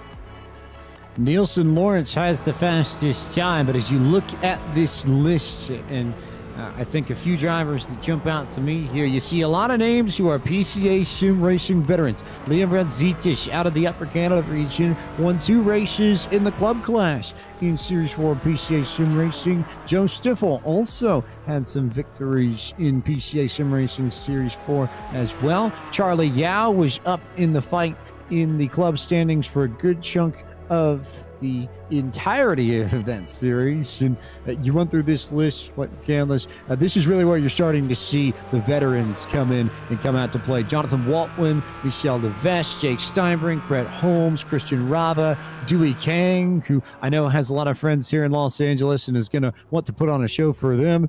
Stephen Bukowski, Frank Santori, and one of the fastest men in practice, even Shebal Ben-Yopadhyay, also in this field as well. No, you're certainly right about that, James. And nothing against Renning, but you may not see that guy that, just had never put laps down on the track go out there and win this race. You have a very competitive field out here in a car that's a little bit harder to drive. I know even when I was testing, the one thing that I think is going to be interesting to watch the difference with this car is, obviously, we were talking about the more aggressive style that you have to drive this thing with without as much downforce and what have you from what we just came from.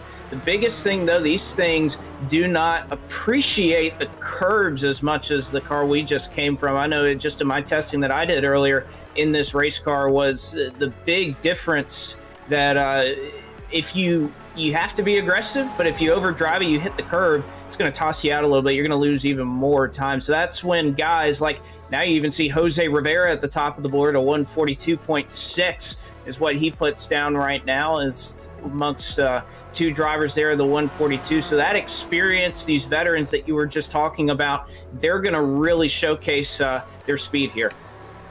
And maybe not a surprise, Taylor Burris. It's not cheating, we promise, but you want to take a guess at what region Jose Rivera hails from? I'll take a wild guess and say from the California region. Which California region? That's the big question. The Los Angeles, California region. How about the Los Angeles region, which is pretty much right in the backyard of Auto Club Speedway? So he clearly knows something about this place that a few of these other drivers might not. And I think it says a lot, Taylor, that you look at that sort of case where someone who comes in with real-world experience more often than not does get a leg up on the rest of the field. But that's all because of how realistic iRacing is and how well modeled these cars and these tracks and their physics in particular all are. They are, and that's what makes a lot of professional drivers come out and use this service to help test and practice and even, of course, race competitively.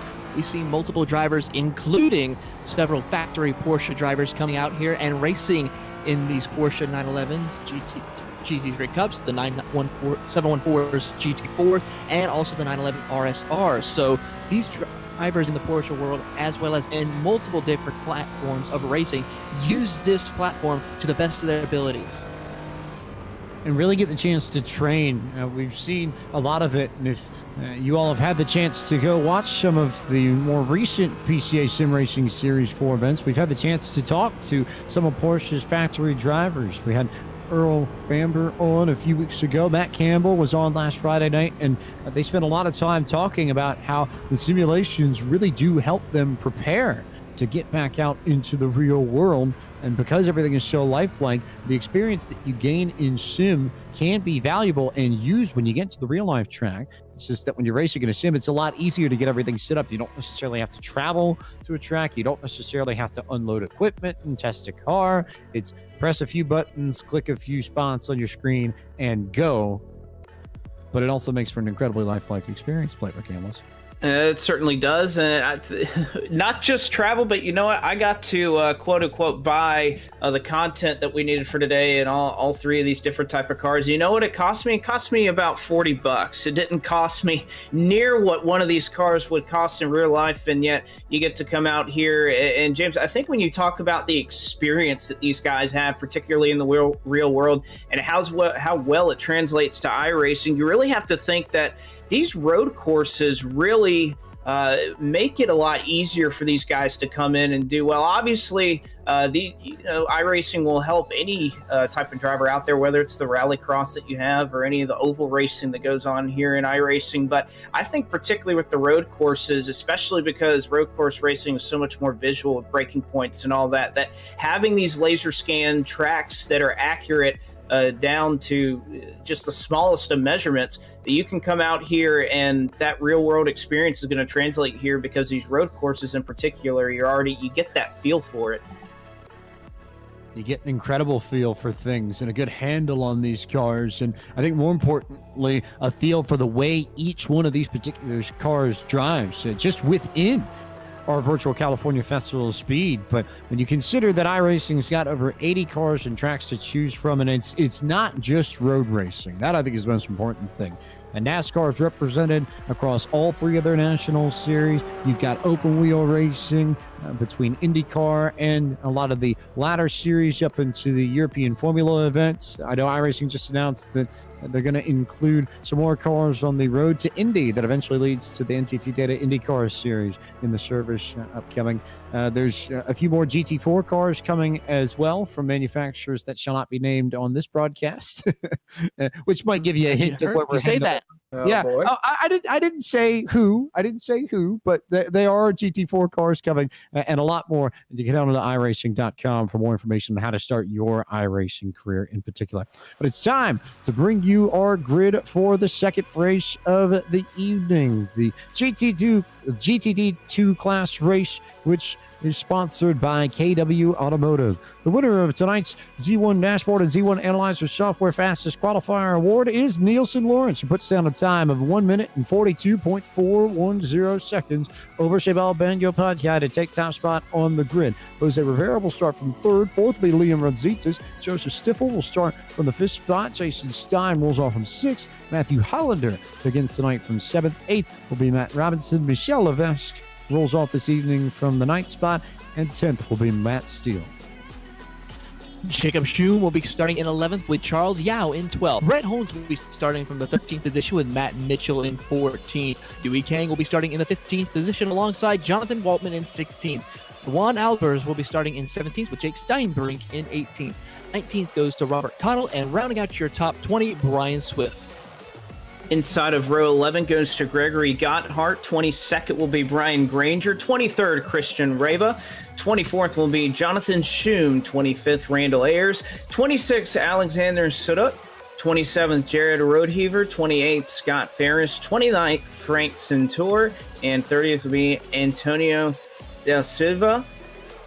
31st will be Stephen Bukuski, and then, of course, the rest of the drivers that did not pull a qualifying time, it'll be Brent Rosen, Sergio Passan, and Scott McSherry. The three drivers that did not post a qualifying time. A big field of drivers, 34 of them, James Pike. 34 drivers on this grid. We remind you that this is the competition course at Auto Club Speedway, the Roval, as it were. It's a 2.8 mile, 4.5 kilometer course with 17 turns. And we once again race in the afternoon, and temps are very similar to what they were in our GT1 race. It is 81 degrees Fahrenheit, air temp 118 degrees, track temp, winds to the west at 12 miles an hour, humidity of 29% as we race at right around 2:40 local time on iRacing Day, May 15th, 2020. Sun is high in the sky. Caymans are ready to roll. We're glad that you are hanging here with us on your Sunday night as we bring you the first ever virtual California Festival of Speed during what would have been the 19th real-life California Festival of Speed's weekend. So, all on Nielsen Lawrence and Chebal Banyo Padilla to get us started in our second race of the evening, the debut of the GT4 Cayman in any form for PCA Sim Racing, all set to go from Auto Club. They wait for the green flag. It comes out. Lawrence takes off on the gas pedal, and we are underway with our second race of the evening. And drivers already bouncing out to the high side. That's Liam Rodzitas trying to hold off Jason Stein, who got a good run going into NASCAR 1 and immediately tried to go way up top to capitalize on the momentum, but eventually they all fan back down towards the inside, Taylor Burris. You certainly do, as Jose Rivera will now slot into second place as they come out of NASCAR Turn 2 into the hard braking zone of Turn 3 for the first time. Rivera, though, overshoots the corner and not going to be able to make it work this time around as he will slide back in second and lose more positions. We go 3 wide off of Turn 3, heading up into Turn number 4 and 5, as we see Chebal Banyo Padilla move back into second, but under heavy pressure from Jason Stein as they come out of Turn 5. And they're all able to sort out what was a 3-wide race for just a moment as Stein able to make his way, started back outside of row number 3, has already worked his way up into the third spot. Rivera obviously overshot that entrance into turn 3. He is able to keep it, though, in the top 4. Rositas just behind him, and then Stifle trying to hang on as well. They're single file, and they're relatively close together, about 10, let's call it about the first 12 cars on the track running single file, all chasing our race leader who started on the pole in Nielsen Lawrence. Nielsen Lawrence still in control of this. Bagnapadre right behind him in second. Jason Stein, like you said, Blake McCandless up into the 3rd spot after starting in 6th. Good run for him already. Jose Rivera is back into 4th, and now they start to string themselves out. We're not going to see as many gaps, I think, in this race as we see a battle a little bit further back. Looks like we've got Rodzitis making his move. No surprise, Taylor Burris, that we see Rodzitis beginning to charge out of the Upper Canada region of the PCA. And I have a hunch that we're going to be calling his name more than a few times tonight. He may be the most experienced driver in PCA sim racing at the front of this field, at least to this point. He certainly is one of those top drivers that we have here in the PCA Sim Racing Series, but now trying to hunt down the 8 car of Jason Stein right now as they're approaching turn number 3, as the top 3 is pretty much lined up nose to tail. Nielsen Lawrence, Shabala Bagnapadre, and Jason Stein still holding strong, while Liam Rozitis is about several car lanes back trying to catch up as they head into turn 5. So you've got Rodzitis and then Joseph Stifel, another one of those stalwarts of PCA sim racing who hails from the Chicago region of the PCA, which covers the Windy City and the Chicagoland area at large. And they continue to try and charge to go catch Jason Stein, who's all over the rear bumper of that number 29 machine. Bagnapadre not too far away. No, he's not, and our top 3 have really separated themselves. You call it about, let's call it a second and a half back to Rodzitis in 4th. But the one thing, James Pike, that I saw that last time by that I think may help Rodzitis if he's able to continue this throughout the race was this car gets much, much tighter on the exit of turn 2. And you think about how much power you're able to put down. These things are nearly not able to hold it on the right front tire. So the guys that are able to conserve that right front, especially once we get about 10, 15 or so more minutes into this race, if guys like Rozitis are able to save that right front tire, that's going to pay dividends later on, because we all know you wear out your right front tire here in iRacing, it's detrimental, and the tire wear gets exponential as the race goes on. Tire wear, a little bit of a thing to worry about, but momentum the big key here. Stein ducks to the inside and makes his move on Shabal Bagnapadre and comes on in and is going to try and defend the crossover. Bagnapadre will have that good setup. We've seen a lot of drivers pull it already going into turn, I guess, 4 or 5, that complex down there, and the double apex horseshoe in the center of the infield as Bagnapadre almost goes wide and opens up the door for Liam Rodzitis as they fan out. And as they continue to fan out, we bring in another Canadian who probably will want to see Rodzitis do a little bit well. Justin Prince of Podium Esports now joins us in the booth. And Justin, very, very tight, tense racing amongst the GT4 so far. It's a car that doesn't necessarily lend itself to big gaps just with the nature of the racing that it presents, but doesn't mean that you're going to be for a loss of entertainment. These drivers are going to be right on top of each other for a good chunk of this race. Absolutely, and we've been already seeing that with these lead cars already in this train of machines trying to keep up with the race leader. Have to say, it's been fun so far to see these races go on, whether it was with the last one or these machines right now, but it's a really in part a rhythm track where in turn, if you make any mistake in any one of the turns, James, you end up potentially losing tons and tons of time, and it takes about 3-4 seconds really to regroup. And if you especially have trouble in the last corner, as you guys talked about, it ends up really killing your speed for the oval section where many of these drivers are already trying to fan themselves up for speed. Stein still in second and still maybe about a second behind Nielsen Lawrence. And beyond that, a lot of really good battles. We could slide back a little bit further to the 10th spot. Matt Mitchell is the one who leads this group, but you've got Charlie Yao, Jonathan Waltman, and Dewey Kang all in there. Those three, Blake McCandless, all with a tremendous amount of experience and tremendous amounts of time in PCA sim racing. And Justin Prince, I think we have to see, when you consider, you look at some of the drivers here in the top 5 as they bounce off each other going into the infield, but Stein, Rodzitas, Benga Pranjai, Stifel, Rivera, Levesque, Steele, it's about 75% of this top 10 that has prior PCA sim racing experience, and I think that's paying off for a lot of these drivers, especially in a car that's never been involved in PCA sim racing before, at least until tonight. Yeah, absolutely. To be able to keep yourself in a good rhythm and know really the way of things go in terms of the rule book, in terms of the flow of the races, to make sure you properly get yourself around the racetrack, as well as the right amount of racecraft. And that's been showing so far. Clean battles for the most part across this entire field so far.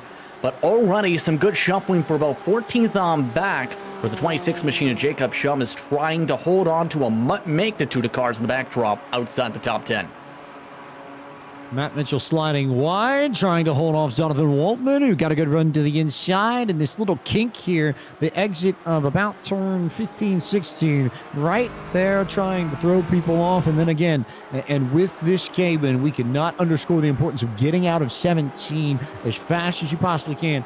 Don't let up all the gas. Just go. Find a way to make it work. If you're sliding sideways, correct the car. The last thing you want to do is let off the throttle, because it will kill your momentum down the front straight into these corners. And with these GTD2 cars in particular, it is essential that you carry momentum onto these long straights on this Roval at Auto Club Speedway. Amongst the top drivers, Lawrence now trying to hold off Stein a little bit harder now, because all of a sudden, JP, Jason Stein's made it right to the rear bumper of the 302 for the race lead. Yeah, and look at how things are scrapping along here. The draft really helped Stein keep up. He tried to take a poke to the outside line before heading to the competition section.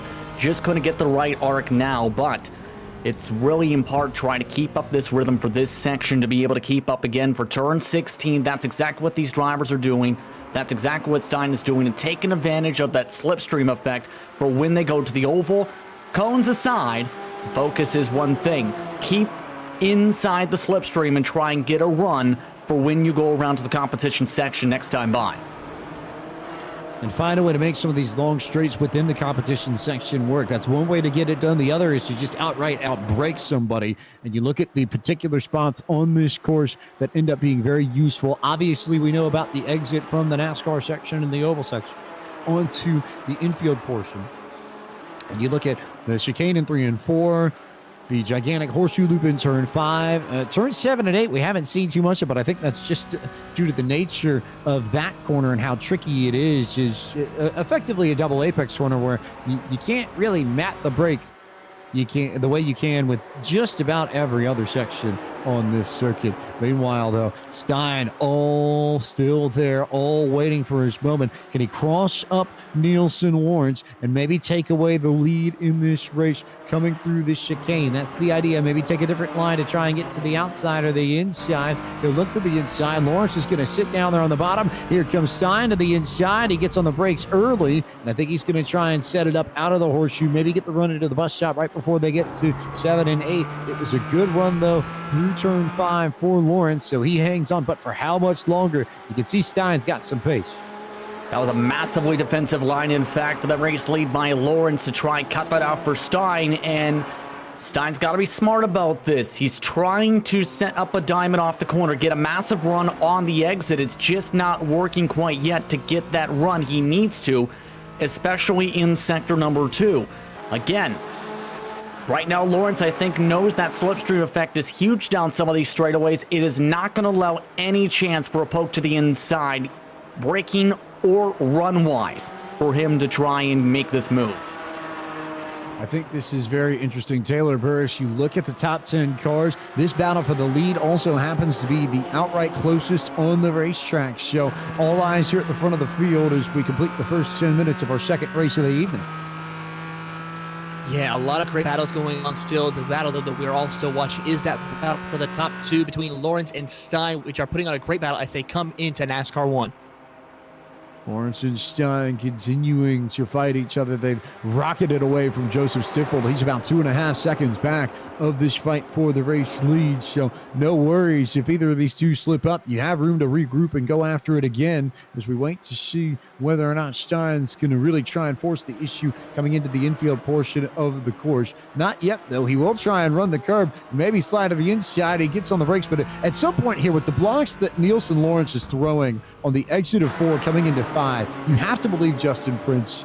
We may see some oval-style bumpers come out here and get used. I'm not necessarily certain if the folks on the road side of things are used to it for as us oval folk are, but one of those cases where you can see that Stein's getting held up, but I can't believe he's the happiest of campers there. I don't think the bumper is the smartest move, especially with these road cars, because remember, if you hit the bumper hard enough, there's the risk of major suspension damage, or you end up affecting the straight line speed in the slipstream. It's not as major as, say, in the Cup car you to refer to a little bit, but it's not the best of moves. It's not the racecraft type of move you want to have either, or a smart move. So for Stein, you want to keep it as clean as possible. Don't use the bumpers. Don't risk collecting you and your fellow competitor, and just keep within range to keep on fighting, keep the pressure up.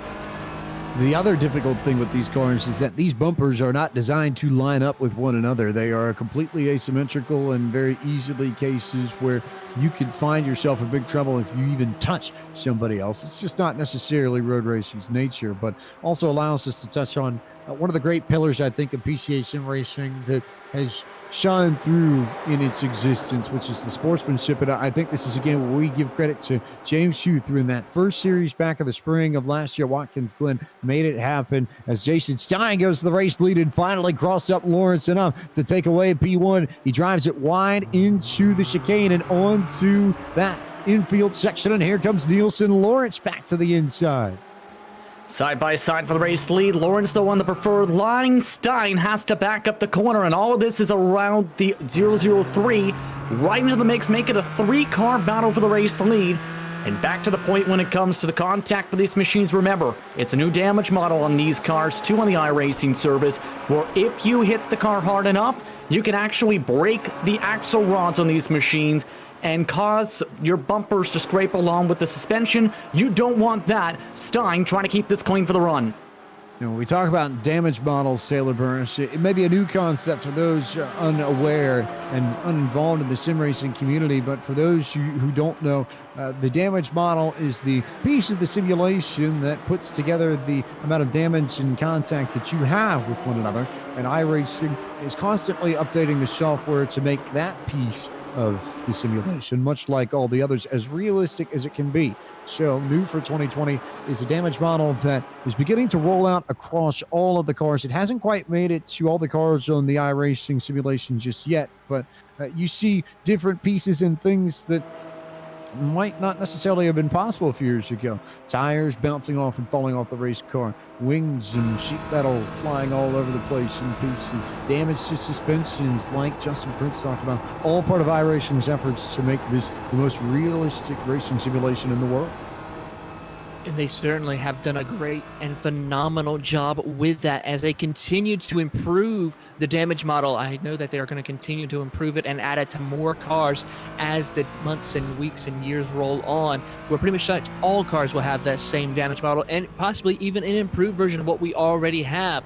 But right now we're still watching the battle for the race to lead between our top 2 drivers of both Nelson Lawrence and also we have Jason Stein putting a whole lot of pressure to the back bumper of Lawrence as they now head up into turn 7. They head up into turn 7, and as we continue on, we will wait to see how things are going to shake out with Lawrence and Stein, but we've crossed the halfway mark right about now. 15 minutes up on the clock, so 15 left to go, and plenty of time for Jason Stein to potentially snatch this away.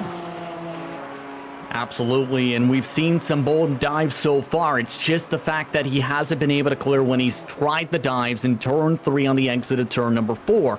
And I think that's going to be the key part of this, to try and take this race lead away. That's been the commonplace for drivers to set up passes in groups such as this that we're seeing up on the screen, is that run up through the exit of turn 4 by setting up the run to the bottom in turn 3. Moves like that, not so much. wild stuff there, and also a lot of battling a little bit further back, but it is Stein who got off and made it happen and finally gets it done to get around Nielsen Lawrence, as Lawrence just didn't quite get the shift right, I think. Couldn't totally tell what happened in the 302, but I think that might have been the case. When you have something like that happen and that sudden loss of speed on the straightaway, Justin Prince, usually is something with the transmission that you can look to as an explanation. Yep, got stuck at 110 miles per hour. Definitely got stuck in the middle of a shift. The problem is for Lawrence, that cost him a couple positions and more than 2 seconds. So now Stein, who is dead even in pace in the slipstream with Lawrence, has a chance to try and hold on. Just holding on in that draft is Stifle still, just behind him though by 1.7 seconds. And as we have cleared the halfway point, we want to remind you that tonight's broadcast of the California Virtual Festival of Speed here from Podium Esports is brought to you by Pirelli. Pirelli, power is nothing without control. Jason Stein, now your leader by 1.4 seconds over Joseph Stiffold, who now is the one who has to hold on Nielsen Lawrence. And a perfect example, I think, of momentum in play, Taylor Burris. We saw it there with Lawrence. He missed the shift, and with these cars in particular, it was a tiny mistake. It wasn't like he totally lost it on corner entry and spun out somewhere, but that little blip cost him about 2 to 3 seconds on the racetrack.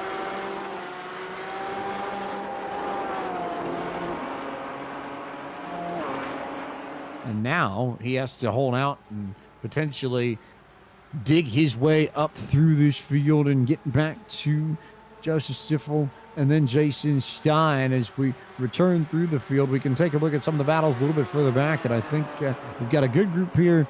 You could go maybe 13th, 14th on to 17th. We'll take a peek and see where the best battles are on track for you. But good battle for 8th and 9th. You've got Matthew Hollander, Matt Steele within about 2 or 3 car lengths of one another. Matt Mitchell and Dewey Kang are just behind them and not terribly far away. You've got Juan Albers, Jacob Shue, and Matt Robinson running in 13th, 14th, and 15th that are tight on each other. And then Brian Granger and Gregory Gotthard, 19th and 20th, who are also pressing for speed and for pace. So we shuffle on and wait to see how things will play out amongst these final, call it 10 minutes or so, but still Jason Stein at the front of this, and Nielsen Lawrence continuing to pressure Joseph Stifel.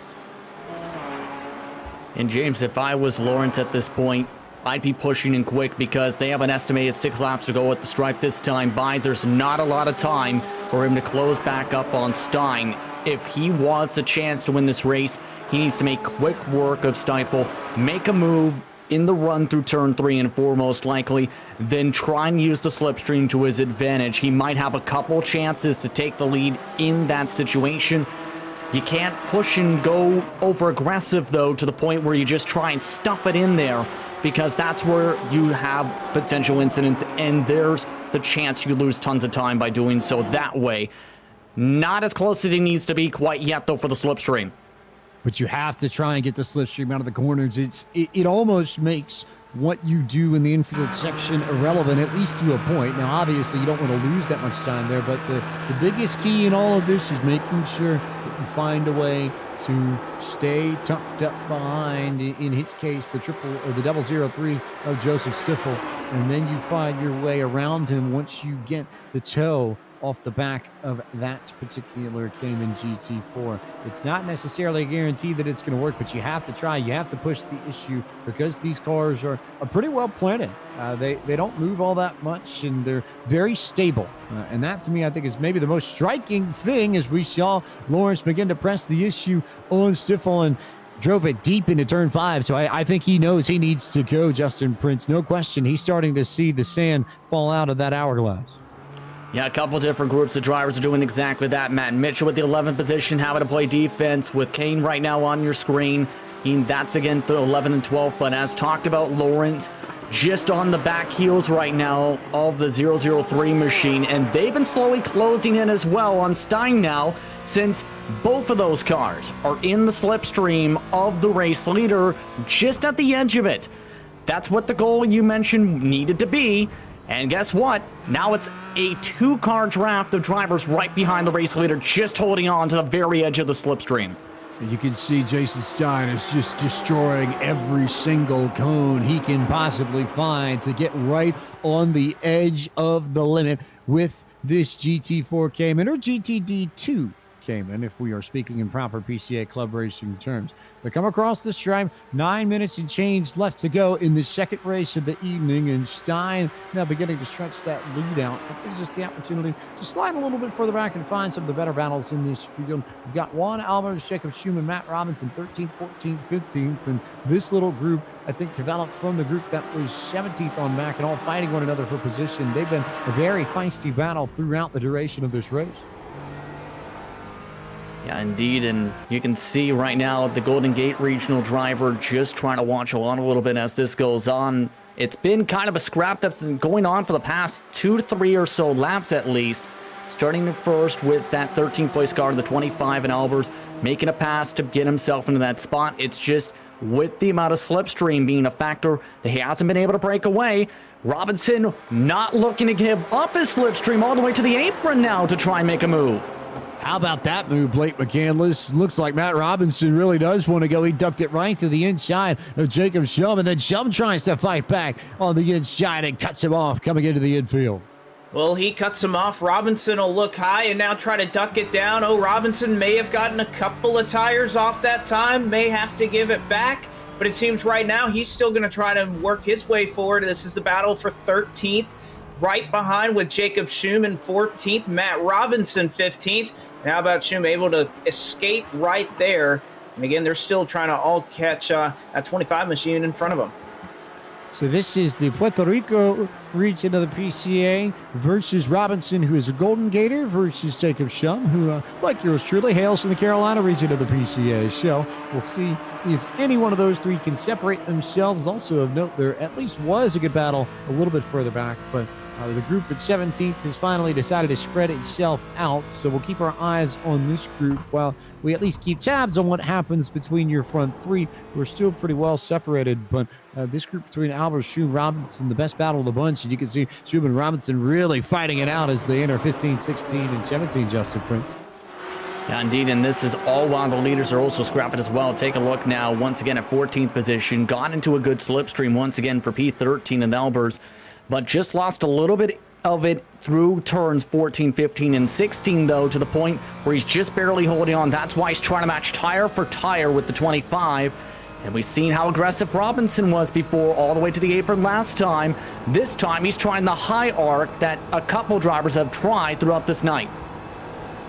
The high arc to the low arc, and Blake McCandless, in your runs here with this car at this track, did you notice anything in particular when it came to running high versus running low and arcing versus staying down to the bottom? Are there any particular spots, especially on the NASCAR portion of the oval, that really make a difference in getting the best lap time around this place? Well, the one thing I found, James, was that above that first seam, so I guess you would call it the second lane into 1 and 2, that's probably where you want to enter the corner when you cut down. But you have to keep in mind, when I was doing these testing laps on my own, I didn't have that draft to speed up my car in the corner. So I think you probably may move that up a groove, but I don't think you're going to be wanting to run that high line unless the car in front of you is providing that draft. I noticed Robinson that last time down the front straightaway as they crossed the start-finish line that he wasn't directly behind Jacob Schum, and it makes you kind of question it, because I think if you're Robinson, you want your nose to be directly aligned with the car in front of you to try to get that draft. And it looked like, at least on the front straightaway that last time by, Robinson ran the apron and Schum ran the second groove, so I don't think Robinson got as much draft off that car as he wanted to. We'll see what they do this time. And it's one of those weird cases, I think, Justin Prince, where even if that inside line and that apron might be faster, if you're Robinson, given how much momentum plays into all this, you might need to tuck up right behind him or maybe duck to his outside. He ran it wide coming onto the front straightaway and got all the momentum coming into turn 1, and he's side by side with Schum for that 13th and 14th position. Actually squeezed him just a touch to the point where the left side tires hit the apron, scrubbed a little bit of speed with Schum, and now move Robinson up into P number 14. Now it's going to be interesting if the draft will come back. Meanwhile, Exits like that, though, at a turn 4 will definitely help pull this gap even more so, gain an extra 3 car lengths on the exit of 4. Of note, Blake McCandless, Robinson absolutely just drove the right front of that car into the banking. It smashed against the asphalt on the front straightaway here at the Virtual Auto Club Speedway, and it is a decently dinged up front end of the number 31 now, but I don't think he's going to complain all that much if he happens to be ahead of some and in the right side of that battle coming towards the end of this race, which all of a sudden I look at the clock, we're under 4 minutes to go. Yeah, we're under 4 minutes to go, and like you mentioned, I don't think Robinson going to be too worried about that damage now that he has that spot, but our eyes look forward to our top 3 who are still within a second and a half of one another. Stein, Stiefel, and Lawrence all trying to run lockstep here. We'll see. I think this is where, especially with these cars that didn't have as much grip as what we were last running, that tire wear may have been a factor, and we'll see if that 003 or the 302 has saved just enough to try to make a run at Stein here in the late going. We'll see if he can, but Stiefel and Lawrence still have to make it happen. You see the lights already up on Lawrence as we're seeing the mind games beginning with Stiefel and the 003, but I think Justin Prince, with all of his experience in PCA sim racing, I don't think Joseph Stiefel is going to be worried about that too much. In the club class, he was one of the fastest drivers, and in the sportsman class too, he's been a fast driver in the past. He's just a quick driver in these Porsche machines and iRacing. Yeah, he's made very little mistakes here tonight, has been able to carry a lot of speed in some of the tighter sections of this racetrack while maintaining the grip around the race car. It's just this lap, he's lost a little bit of time, lost about half a second in this lap alone, James. But it's still a good performance overall. He's been in the fight since the drop of the green flag. One estimated lap to go or so, give or take in the next few moments or so, with about 2 minutes and 21 seconds on the clock, give or take. So you'll have 2 laps to go one more time in this race. And oh, by the way, yes, we do have another watch that we'll be giving away to the race winner. That one head to Jason Stein in this case. And this time it is the Pure Watch from the Porsche Drivers Collection. So one of those cases that you might want to pay attention and see what sort of timepiece you can pick up here if you're Stein, and what sort of thing you can bring to whatever PCA regional meeting you come up with, and what sort of event you want to get involved with. The Stein continues to hold on, but here comes Lawrence to the inside of Stiefel, or at least he thought about it, Blake McCandless, and maybe we'll think about it more as they come through 5. Well, and Lawrence went for it, and now he's going to pay the price as Stiefel able to move away off the exit of turn number 5. They'll work it into 6 and 7 here, and 8 is going to have to be the opportunity that Lawrence makes up. You had to think if Stiefel and Lawrence were going to try to work together a little bit to try and run down our race leader, but I think that question is answered. Lawrence doesn't think they can run him down. He was going to try to make a move one spot further up on the podium, but with this racetrack, when you go to make a pass, if you don't get it, these long straightaways, they'll punish you, and now Lawrence is going to have to climb back up and try to get to Stiefel here, and he may be able to do it here with just 1 lap remaining. He'll get that draft one last time. This is all about the mistakes you make or don't make in what will be the final lap of this GTD2 race for these Porsche 718 Cayman GT4s at Auto Club Speedway. White flag in our second race tonight of the California Virtual Festival of Speed. 1 more race, or rather 2 more races coming up afterwards with the 911 GT3 Cup cars, but it is all Jason Stein who is well away and off the front of this, and a big battle with Stiefel and Lawrence for P2. I think Stiefel may have had the shift issue that we saw a little bit earlier, Justin Prince, and he may drop back to 3rd now. Yes, indeed, had a little bit of a hesitation once again at the same exact spot. Now tries to set it hard, though, in the brakes into turn 3. Side by side into turn 4. Contact, and Stiefel goes around, and Shebal Banyo-Padhyay gets around the 003 as well. So hard racing there leading to contact, and that will knock Stiefel off the podium. Meanwhile, Banyo-Padhyay might have a chance to chase Lawrence in these final few corners. He may indeed have that opportunity, as obviously he was able to work his way past the carnage. They'll work full throttle area right here into the crucial turn 8. Trail braking, who's able to get that exit? He'll back it up. 32 though, no, or 302 rather. Nice launch off the corner. Lawrence will hang on to it. Lawrence in control of this, but it might just not be enough to hang on to Jason Stein's rear bumper, because Jason Stein has put on a clinic in the second half of this race, and Jason Stein is going to be in very, very good shape coming through the final corners, and it is the High Desert Region driver out of Northeast Oregon that will slide up off of turn 17 and come down to the start-finish line to win the GTD2 race in the virtual California Festival of Speed and come away with the Pure Watch, the Porsche Drivers Collection on top of it. So he's got a nice timepiece. He's got a brown car. I almost wonder if there might be something about brown cars, Justin Prince, that maybe might be lucky tonight, as Nielsen Lawrence held off Sebal Ben-Yopanjai, but in either case, the brown cars having good success. We've had 2 brown cars win the first 2 races. You may have something there, but at the same time, you have to remember those 2 brown cars have had mistake-free races, and that's what happened with Stein in this one. Was able to have a picture-perfect, very clean race, very little mistakes, very little cones thrown up in the air in some cases, and just executed at the right moments, the right time to come away with that checker flag by a good 5 seconds over Lawrence for that second position. And we saw how much the momentum, I think, almost exaggerated some of the mistakes Blake McCandless. One of those cases where the 2 biggest incidents, I think, above all this, all about shifting, and nothing else but shifting. It cost these drivers positions. It was the smallest of mistakes, but it played very significantly into the way these things played out.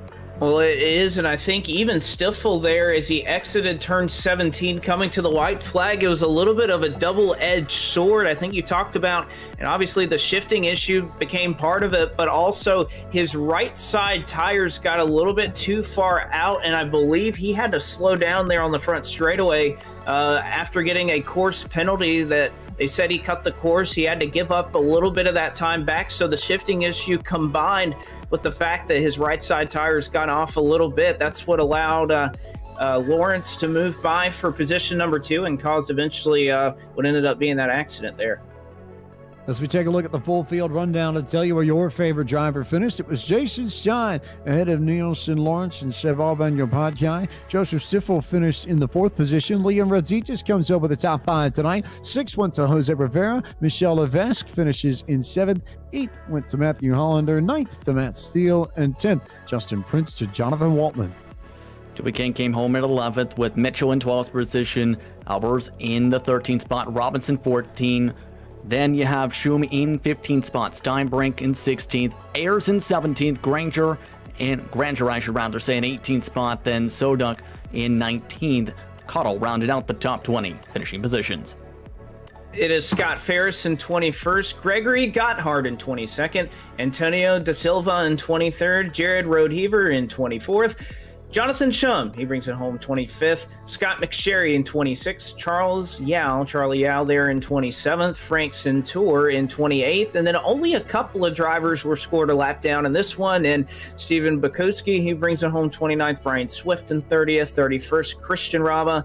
32nd, Brent Holmes. Those were the drivers that competed in this one. Obviously, the last 2, Brent Rose and Sergio Passan, did not put down an official lap in this one.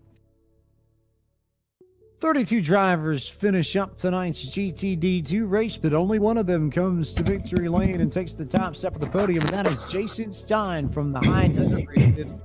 I see, and I know that you and Jeff C are really close, and Jeff's had a lot of speed in some of the Series 4 PCA sim racing events. So, Jason, I have to believe you two worked a little bit on how to get around this place. How much time did you put into preparing for this race this evening, and how much did Jeff help you get the win? Yeah, well, first and foremost, thank you to everyone in PCA. That was fantastic. And thanks to you guys for all the work that you guys do in broadcasting. It makes this stuff very fun and very real. Yeah, I started practicing the past few days. A little secret, Auto Club Speedway is actually my home track. I used to race 2 wheels there and done several car events there too. So it definitely was nice to go back home, even though I call High Desert Bend, Oregon home now. And it plays right into the story we talked about at the beginning of this race. We looked at Jose Rivera, who's one of the Los Angeles region members who competed in this race, and he too had real life experience at Auto Club. So how much do you feel like your experience in the bikes helped you here, especially when it came to sort of knowing the intricacies and the bits and pieces of this road course? Yeah, the motorcycle track's slightly different, a little bit shorter, but the rest of the track is fairly similar. So there's a couple key corners getting in there, that decreasing radius, the late apex turn that comes onto that the midfield straight, pretty critical for that.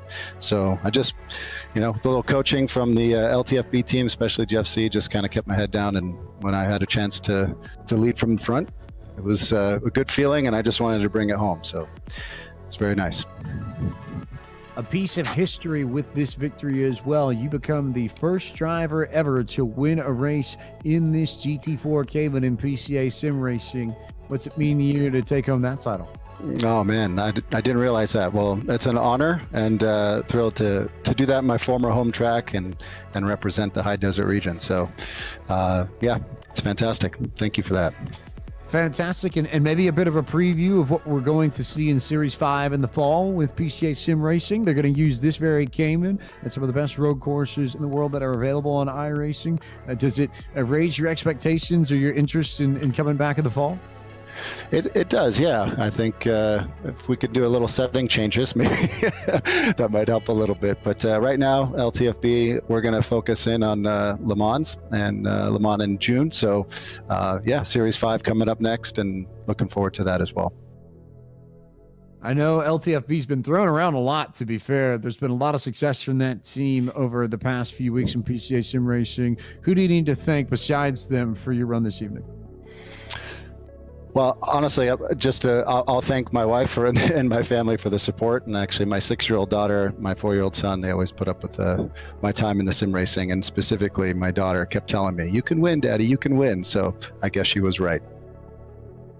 She was right. You win tonight's GTD2 race or GT4 race with this Cayman. You make some history, and you're going away with the Pure Watch from the Porsche Driver Selection Collection, available on the Porsche website. So a big night all around, Jason. Go enjoy it, and thanks for taking the time to talk to us. Thanks, everyone. Really appreciate it. Take care. Jason Stein out of the high desert region of the PCA gets it done and wins tonight's race. And we turn from Stein to the man who finished runner-up. Justin Prince is with Nielsen Lawrence.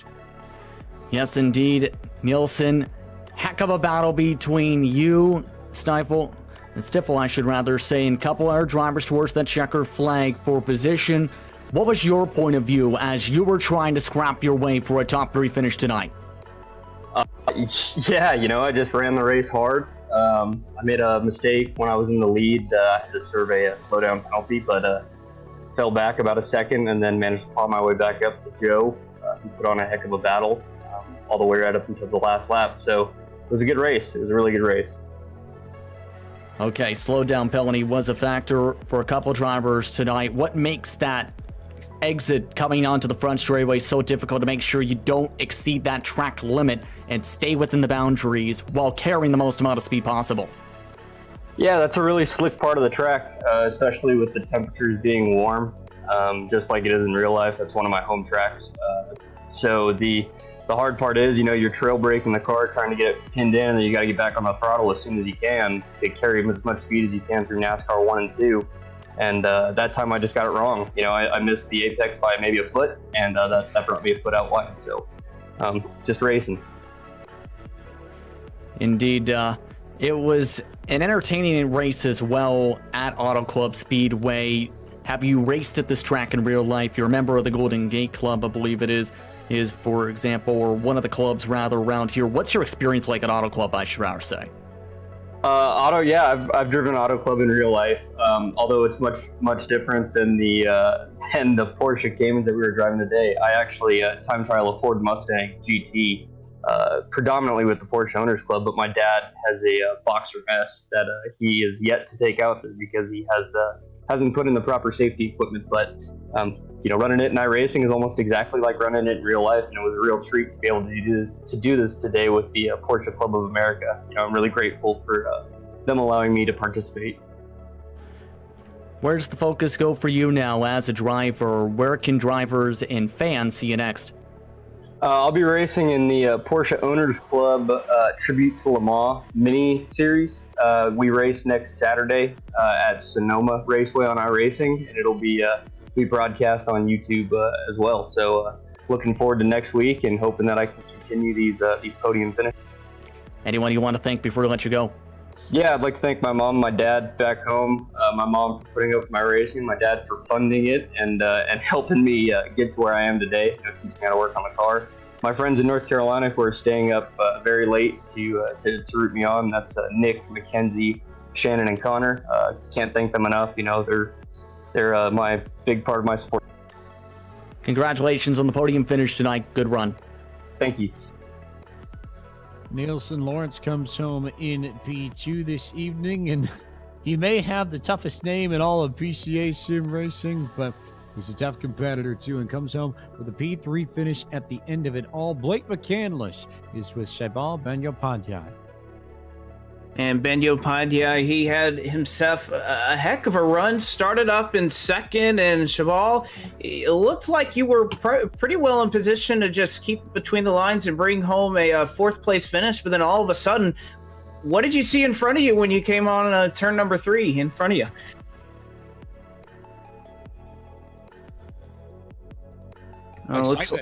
Excitement is what he saw. He's so excited. It's one of those cases where he didn't even realize that you could jump up here and be so speechless. Yeah.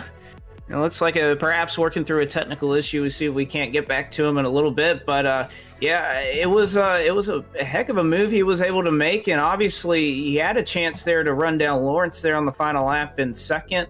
Wasn't able to complete it, but obviously started in the front row and had a pretty fast car all night. Had a very fast car all night indeed, and Justin Prince, so much that we saw in that last lap, I think, really played into the way this panned out. It was a bit of a crazy one, but eventually Sebal found his way at least ahead of Joseph Stiffel and in the mix of that battle and that trio that fought for so much of that race.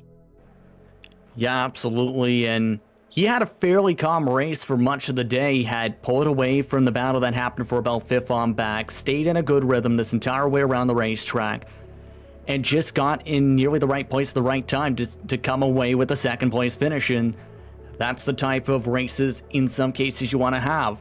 Calm, cool, collected, cool as a cucumber types of runs to the checker flag. You don't want to be constantly staring up your back windshield or back mirror and wondering, where is X amount of drivers? So, calm race today for him, but still able to come away with a podium finish today with what happened in turn 3 and 4. Let's see if we can get Sebal Banyopadhyay back up here with Blake McCandless to talk about his run. And Blake, it was impressive right at the end for sure. Well, it certainly was, and I was going to ask you about it, and we'll try to hear it from the driver's mouth himself about, you looked like you were pretty well set up for a fourth place finish, and then all of a sudden you enter turns 3 and 4, and you see a little bit of a junkyard in front of you. I'm sure that was something to behold from behind the wheel. Yeah, I mean, I was just planning on, cruising, taking fourth place, and sometimes you just get really lucky when a couple of guys start battling in front of you, and that's what happened today. Well, it certainly is, but kind of tell our viewers out there, and I know we've had a lot of laps run on this racetrack tonight, and we talked about up here so many difficult corners on here, but what do you think from your perspective? Which one are you entering and hoping that you come out on top? Which one are you playing through your mind the most when you approach it? Which one of these corners kind of trips you up a little bit? It would definitely have to be the last couple of turns onto the oval. I got I think it was like 3 slowdowns there, especially when other people in front of you end up hitting the cones and then you're not sure exactly where the borders are. And yeah, I ended up with a couple of slowdowns, and if you don't get onto the oval good, that kind of kills your whole lap. Well, no doubt indeed. And obviously no stranger to PCA sim racing, are you, Sebal? And talk about some of that experience. We know we've seen some guys out here a little bit newer to iRacing. Obviously, you're on here. You have your Class A road license, so you've been around the block a time or two here on iRacing. Talk about how you think, with some of these guys having real life experience, Obviously, if you're from New York, but talk about how the sim racing experience maybe helped you out here today. It's funny. I tell everyone, to try to get into sim racing, because especially if you just give it a little bit of time, your mind and your body adapts, and I feel like you can translate everything from real life to the sim, and then vice versa. Like, I've learned tracks on the sim in iRacing, and then gone out into the real world and pulled really quick lap times, because you can translate everything from here into the real world, and it's a blast racing with these guys. It certainly is. But before we let you go, again, we appreciate you working through the technical difficulties to be able to talk to us up here in the booth. But we know it's not just you out here running around the Auto Club Speedway. Give a shout out to anybody else who makes this possible for you. Well, definitely, number one, got to give a shout out to my wife for letting me disappear to my man cave for hours for prepping for this event. And then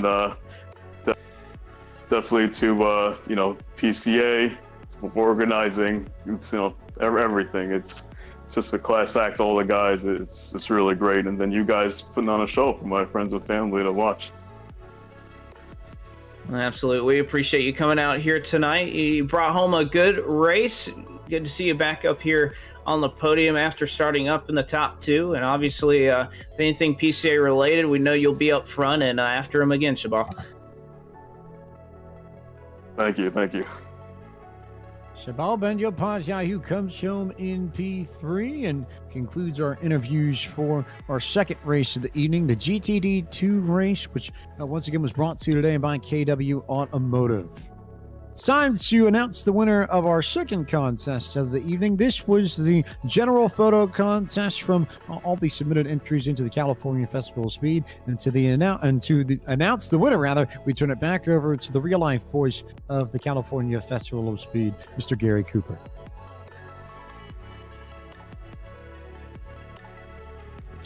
Howdy, race fans. This is Gary Cooper again, the voice of the California Festival of Speed 2020 Virtual Edition. Yesterday, we concluded the California Festival of Speed Porsche Photo Contest.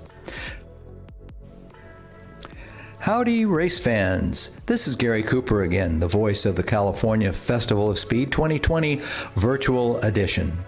Yesterday, we concluded the California Festival of Speed Porsche Photo Contest. Don't try and say that at home without adult supervision. The judges had their work cut out for them, as we had many entries. Take a look at these honorable mention beauties from Porsche Club of America members David and Charlie. You'll see and agree, I'm quite sure they're excellent. And the winner is Robert from the Orange Coast Region PCA with the beautiful photo you see on the screen. Robert won a brand new Porsche driver selection watch. Beautiful. Special thank you to everyone that entered our photo contest this year, the year of the virtual 2020 California Festival of Speed. Good luck to all.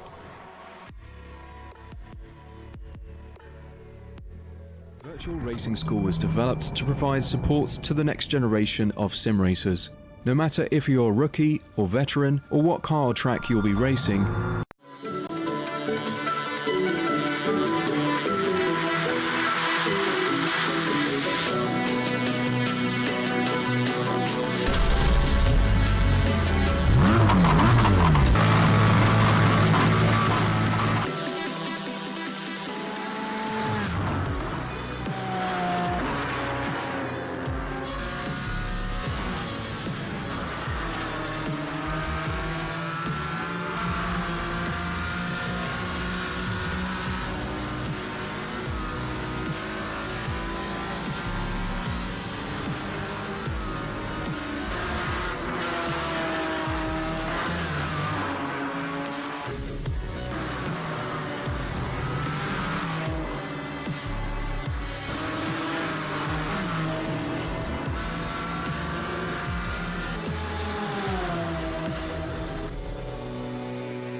Welcome back to Podium Esports coverage of the 2020 Virtual California Festival of Speed, live from the Virtual Auto Club Speedway in Fontana, California, where we now turn our attention to our final class of the evening, but 2 races instead of just the one for you this evening, with the top drivers in PCA Sim Racing who have jumped into tonight's festivities. These are the GTC 7 cars, better known to the world as the 911 GT3 Cup cars. Any of the Porsche Cup events you see around the world will use this particular automobile, and the drivers in this series will race twice. This class will go 2 times. We're going to race once for 15 minutes, and then we're going to take a break, invert the field, and race for 25 minutes to wrap up our evening at the Virtual California Festival of Speed. But this is the best of the best, Justin Prince. These are the drivers that have shown up to make it happen, and a lot of PCA sim racing experience amongst this group. Absolutely, and that experience is already showing just based on some of the queue times. Take a look at the difference amongst the top 5 alone, just half a second differentiating the top 5 drivers in qualifying so far. They're flying around this racetrack at a consistent pace and nearly dead even with each and every turn of the laps, in fact, James. Just about a 1/10 of a second fall off, in fact, for your current man on top of the pole in the 15. Matthew Kikis, another driver out of the Carolina region of the PCA, and Christopher Pies, who is a mainstay himself of PCA competition out of the Lone Star region, which covers Houston and a lot of southeastern Texas. College Station is also part of that. So if we got any folks watching that would say Giga Maggies, hopefully I don't turn any Longhorn fans against me, because they're well represented in PCA as well. But in either case, you got a lot of representation from a lot of these drivers, and Leif Peterson too, who hails from the Maverick region of the PCA, which covers the Dallas-Fort Worth Metroplex. So Texas well represented in this race, but this car, definitely the most complicated of the 3 to run, definitely the fastest, though. If you can get the most out of it, Blake McCandless, it is a blast to drive. It's not necessarily easy, but if you get it right in a 911 GT3, I struggle to think of more cars in iRacing that are more satisfying to hit laps with and get them just nailed on down perfect than this one. Well, and I think you see that reflected in all of our lap times that we're seeing for qualifying right now. You look up all the way through the field, and we're only separated by about 1.5 seconds from first to last. So these guys, not only do they enjoy the challenge of driving these cars, they're really, really good at it. They're very consistent, and I'm telling you what, that's going to make for a very exciting race if these guys are going to be right on top of each other, breathing down each other's necks the entire race. And we'll remind you that tonight's broadcast of this GTC 7 class event is brought to you by both PCA Club Racing's West Coast Series and Pirelli. And of course, you know now that Pirelli is all about power. And we'd like to remind you that power is nothing without control. While the West Coast Series is one of the most prominent events in all of PCA Club Racing, they tackle some of the greatest tracks on the West Coast in California and places elsewhere, and a lot of really good ones coming up on the calendar when we get back to real-life racing. The Utah Motorsports Campus, Sonoma twice, High Plains and Thunderhill on board in PCA Club Racing's West Coast Series calendar for 2020. And for more information on the PCA Club Racing West Coast Series, you can head to wcs.pca.org. Everybody within this field tied up by maybe 0.6 of a second. I think maybe the big surprise here to me, I thought that Elliott Skier would have a little bit more speed, and maybe I am risking throwing down the gauntlet and drawing the tiger out of its cage, Justin Prince. But Skier came so close to victory at Silverstone in round 7 of Series 4 of PCA Sim Racing. He and the Series 4 champion Michael Polasek battled tooth and nail there to try and figure out who wanted to get the victory, and it was very, very tight, very close. But as qualifying wraps up, we now turn our attention to the starting grid for this final class of the evening, our next to last penultimate race, which sees Matthew Kikis take home the pole award from Z1 Dashboard and Z1 Analyzer software for the time of 1 minute and 35.903 seconds. The Z1 dashboard helps you win by providing in-car dashboards, track maps, standings, strategy, pit stop assistance, competitor tracking, and more. The Z1 Analyzer helps you when you're out of the car by providing easy-to-understand telemetry analysis designed to make you a faster driver without the need for you to understand hundreds of traces, graphs, and plots that require a PhD in physics to decode. There are analysis screens for the driving line, braking points, the turns, the ride height, and even an overview screen to tell you how you compare to another lap. There are over 35,000 laps available to compare your lap time to, and you can make sure you use the best by logging on to z1dashboard.com. Chris Pies will start in the second position. Lee Peterson rolls off from third this evening. Fourth will be the 927 of Jeff Lewis, while James Hugh pulls off from fifth. Chris Walsh will start from the sixth position this evening. Seventh will be the 28 of Greg Carr. Elliott Skier rolls off from the eighth spot. Ninth will be the 34 of Mark Cube. Jason Lisner begins from 10th, and Ryan Heidenreich rolls off from 11th. We turn now to our track facts before we go green flag racing. Once again, this is the competition layout at Auto Club Speedway, the Roval here in Southern California's premier oval facility. It is a 2.8 mile, 4.5 kilometer circuit with 17 turns. We race again in the afternoon, again right around 2:30 local time. Pacific Daylight Time, May 15th, 2020, and temps are still just as they were. 81 degrees Fahrenheit air temp, 118 degrees Fahrenheit track temp, winds to the west, 12 miles an hour, and a humidity of 29%. So, bit of a smaller field for this, for what will be a 15-minute race, and then we will invert this field based off their finishing positions in the first race, and we will turn our attention to the final race of the evening, which will go for 25 minutes to round out the 2020 and the inaugural virtual California Festival of Speed. As Kikas and Pies will lead the field to green. A big thanks one more time to the PCA Club Racing West Coast Series and Pirelli for their support of tonight's GTC7 race, the headliner race here at the California Festival of Speed. Pace cars off. It is all on Matthew Kikas now to make it happen and send us into green flag racing in our penultimate race of the night. We are off. We are underway. A decent start for Matthew Kikas, but maybe a better start for Christopher Pies up on the top side, who noses ahead and puts the front bumper of his 911 GT3 Cup car ahead of Matthew Kikas as they head off into one. But it'll be Kikas, Pies, and company that roll off through NASCAR 1 and 2 for the first time. Blake McCandless. And how about Pies? He's set up well. He's actually able to clear and take the race lead, and actually to the outside there has a better line as they're going to enter turn 3 and 4. Has to get out of the gas just a little bit, a little wiggle out of him. And here comes Jeff Lewis, who's found his way up into the second spot. They're single file, about 6 cars back.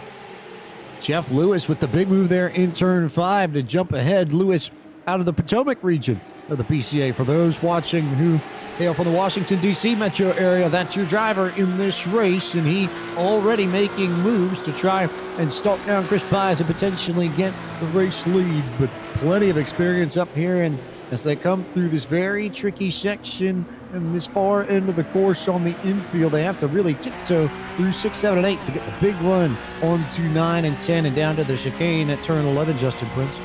And it was talked about in the last race as well. If you go just even a touch bit too wide, where that slick part of the racetrack is off of turn 16, you risk losing a lot of time. And with how close the field is, it could be vital. It might lose you at least 6 or 7 positions. So if you're anybody in this train, just try and make sure you don't pass those cones too many times over and fly off like that one cone. Otherwise, you're in trouble. Top 2 with a good run off the corner. And how interesting is this, Blake McCandless? We saw a lot of the other drivers in the other classes just jump up to that top lane and immediately go to the banking. These drivers here, not even bothering with any of the main racing line. They just dump down to the apron to make sure they don't tear up the front ends of their 911s. Well, they'll do that on the front straightaway, and then how about this in the oval portion of the racetrack? That they go all the way up to the blue wall here, as we'll have another battle for the race lead. Contact! Race leader and Paez goes around. Jeff Lewis got into him. Lewis will pull over, give that time back. Obviously feeling bad about that, but that allows Kikas and Walsh to escape with the 1 and 2 spot. Unfortunate incident, great sportsmanship from Jeff Lewis, and all of a sudden it is the Carolina region's Matthew Kikas who is now out in front of proceedings here at Auto Club Justin Prince, with Chris Walsh in close tow behind.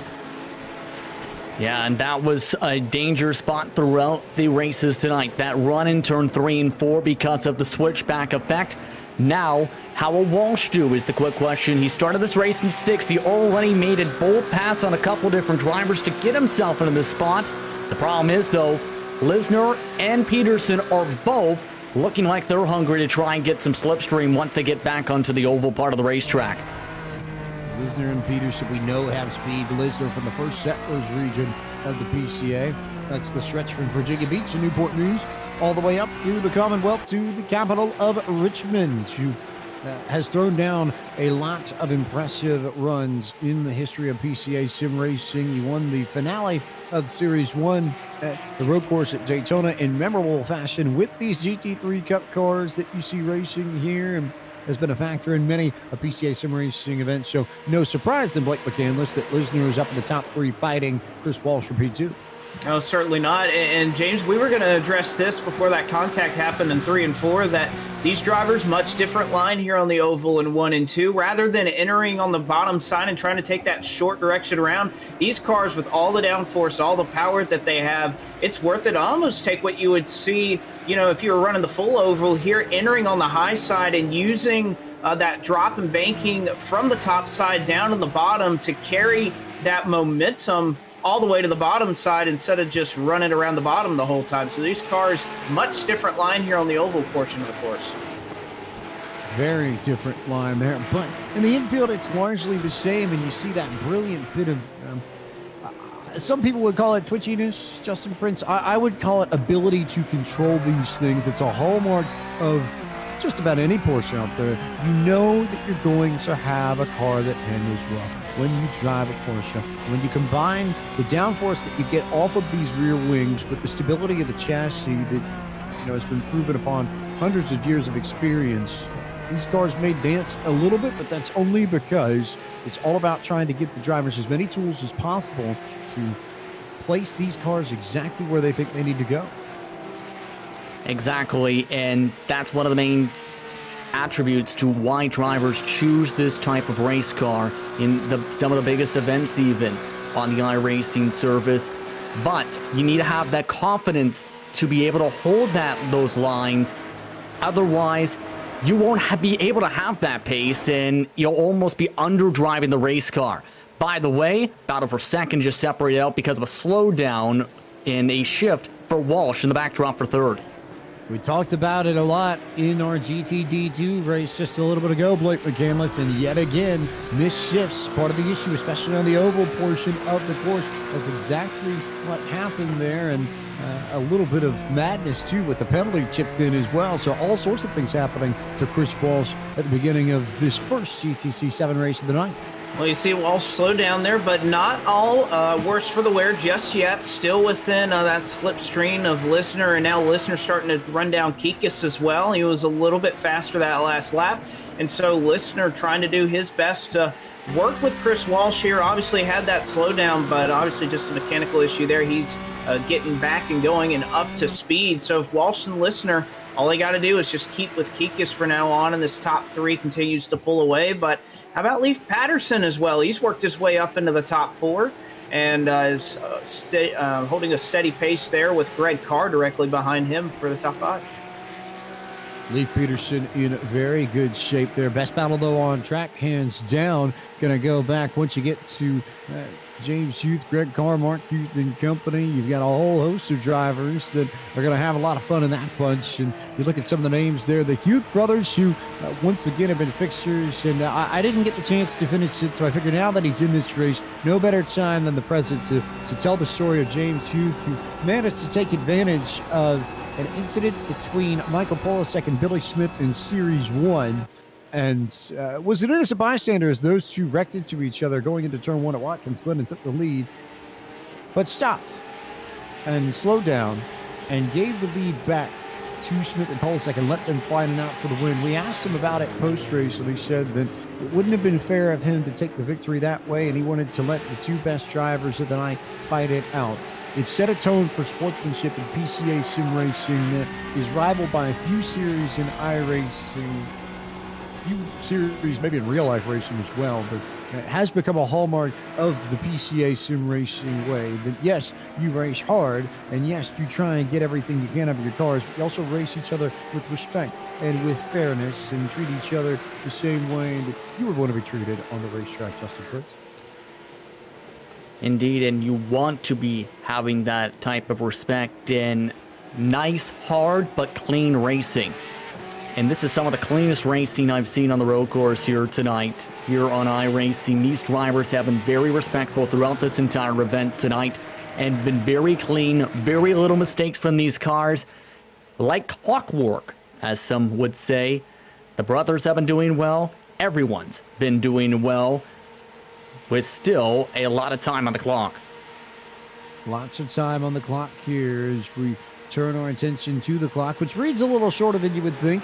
Just 3 minutes left to go in this race, but one more race coming up just a little bit later. Once we finish off this, we're going to invert the finishing order of race 1 and spin them around on this track and let them go one more time for our second and final race of this class and our evening Virtual California Festival of Speed. But Matthew Keek is in very good shape right now over Jason Lisner and Chris Walsh, who has held his position in third pretty nicely, but also has a little bit of damage to the right front of his 911 GT3 Cup car.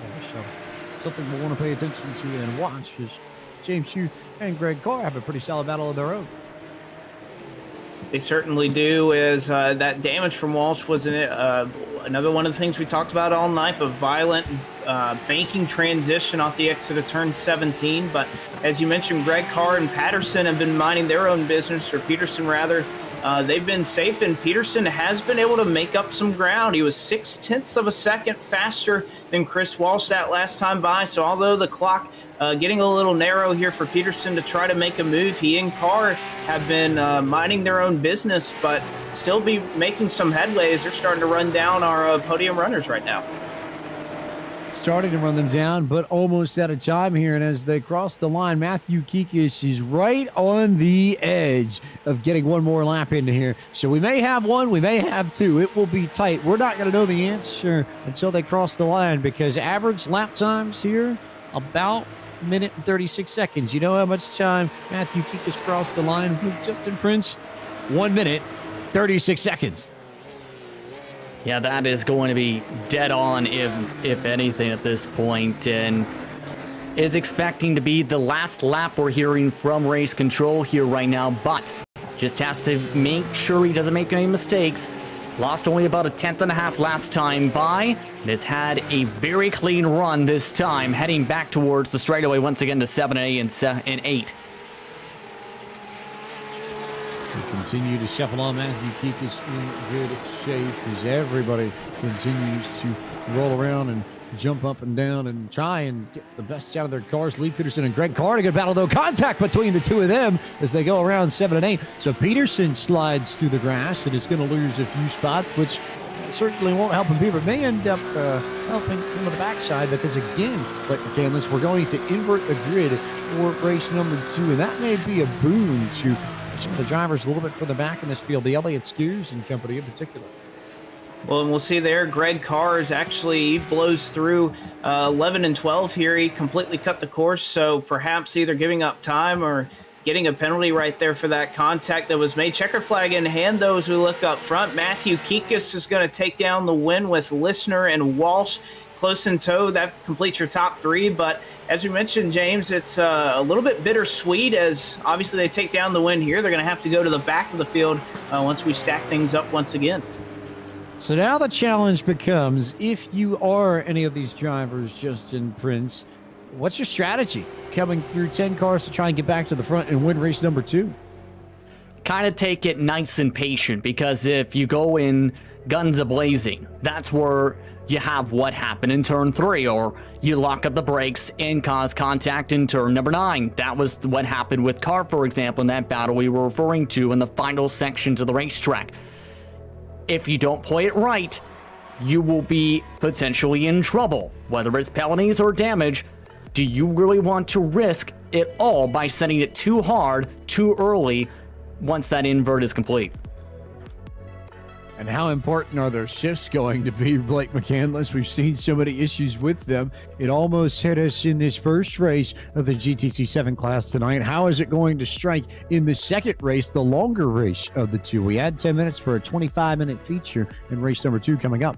Well, you'd think with this field kind of being the cream of the crop, I guess, as you would say, at least in terms of our fields that we've had tonight. So it's just so monotonous. You're shifting along, and of course, most of these guys, they hit their points, they hit their shifting points, they hit their braking points, all that. It's just all it takes is one kind of mental lapse, and so it's hard to predict, especially with these guys that have so much experience on the sim and here in PCA on iRacing. It's difficult to guess when it's going to happen, because all it just takes is one temporary lapse in your concentration, and then all of a sudden there goes a couple of seconds out the window. Small little lapses that can mean so much. All things we'll have to pay attention to, but we have more racing to come from the GTC 7 class, presented to you tonight by the PCA Club Racing West Coast Series and our friends at Pirelli. And one more race to tell the story of this inaugural virtual California Festival of Speed, or shall we call it the California Festival of Speed event held on what would have been the weekend of the 19th California Festival of Speed in real life. In either case, more racing to come your way. Stick with us here on the iRacing Esports Network, as Podium Esports will bring you more action from Fontana on the other side of this break. Don't go anywhere.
Welcome back to Podium Esports coverage of the California Virtual Festival of Speed from Auto Club Speedway in Fontana, California.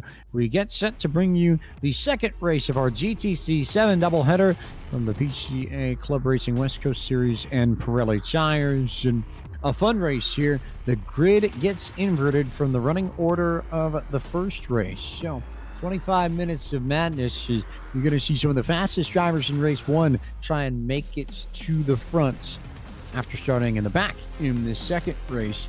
Justin Prince, given that you, in theory, should end up with a condensed midfield as you have drivers with pace coming through it and drivers who might be slower falling back into it, are your expectations to see a little bit more madness here, or do you think it sorts itself out in relatively easy fashion?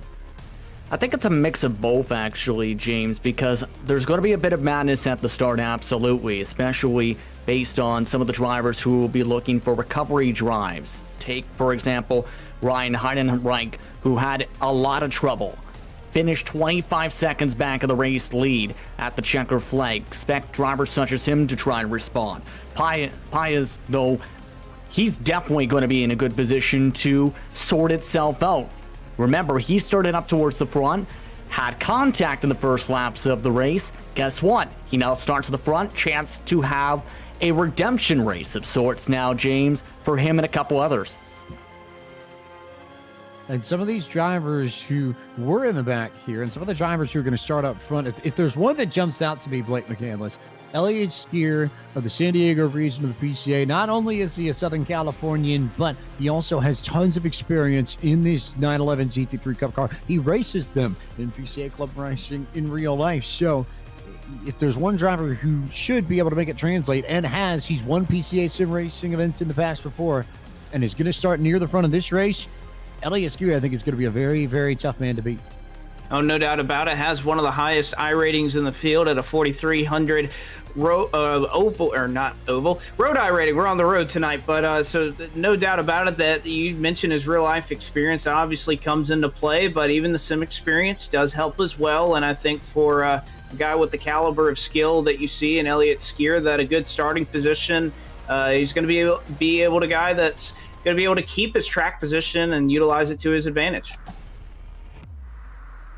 If you can utilize it to the advantage, you're getting an interview. We are going to talk to all of our podium finishers from tonight's races. We'll make sure to tackle that once tonight's program is over, once this race concludes. But I think ultimately a lot of fun to be out here on this road course and see some of the new things in iRacing, as far as I'm concerned. First time I've ever been to the road course here at Fontana in iRacing, and more of a treat than I think a lot of people would recognize, because it's more technical than people would recognize. It's not necessarily something people think about, Blake McCandless, when you think of Auto Club, but I think we see tonight that this is definitely a true test of driving ability and skill, even on a plot of land as flat as this.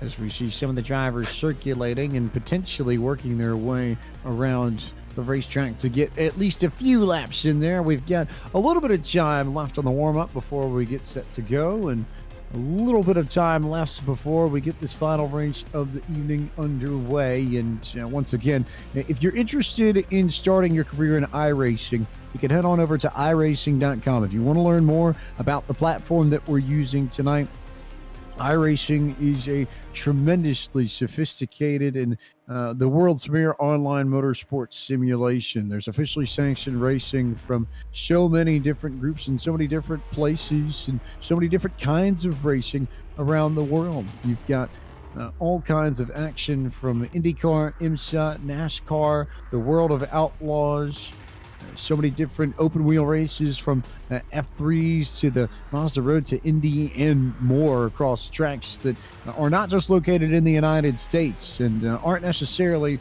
even ovals or road courses. I think maybe the biggest oddball out of that bunch, Justin Prince, how about the Chili Bowl in Tulsa, Oklahoma, plucked straight out of the Expo Center, and actually was so well done, if you would believe it, that this year, one of my favorite iRacing stories the past year is that the track crew at this year's Chili Bowl in January went back to the scan that iRacing had of their version of the Chili Bowl that's put in sim to go back and tweak this year's Chili Bowl course to fix it and make the racing better. And it got rave reviews and compliments from all the drivers once those changes were made. So if you want to know just how serious the laser scans are in iRacing, I think that gives you a pretty good indication.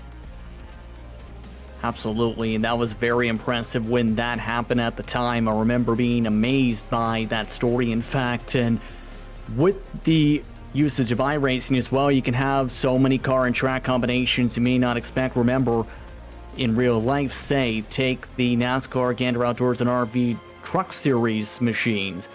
They race in Eldora in real life for dirt. You can throw them into the Chili Bowl if you want to and try and see how they shape out as well. So the possibilities are endless when it comes to iRacing and the types of races.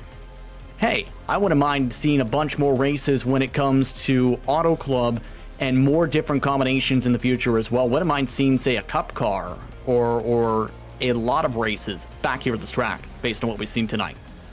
I think the wildest combo I may have seen across the board might be the Pro 2 trucks from the Lucas Oil Off-Road Racing Series. Those trucks that bounce around and jump through all the little mounds and moles in the dirt. They went to Watkins Glen and the Big Oval at Daytona just a few weeks ago in one particular series on iRacing. So, and James, I actually happened to be in the booth for those races, so I'll tell you what, firsthand, those were some of the most exciting races I think I've seen in my life. That you think something that's just such a strange combination like that, but you know what, it put on one heck of a show. I was going to intro you, but you stole my thunder. Fair enough. As we turn our attention to the starting grid one more time before our final race of the evening, our doubleheader back ends, the bookends of this GTC 7 class, which is once again presented to you by the PCA Club Racing West Coast Series and Pirelli. It is Ryan Heidenreich who will start in P1. Chris Pies rolls off from second. Third will be Jeff Lewis, and Elias Skier starts from fourth. Fifth will be Lee Peterson. Mark Hughes starts from sixth. Greg Carr seventh. James Hughes eighth. Ninth, Chris Walsh. Jason Lisner, and your race one winner, Matthew Kikas, will start shotgun on the field in 11th.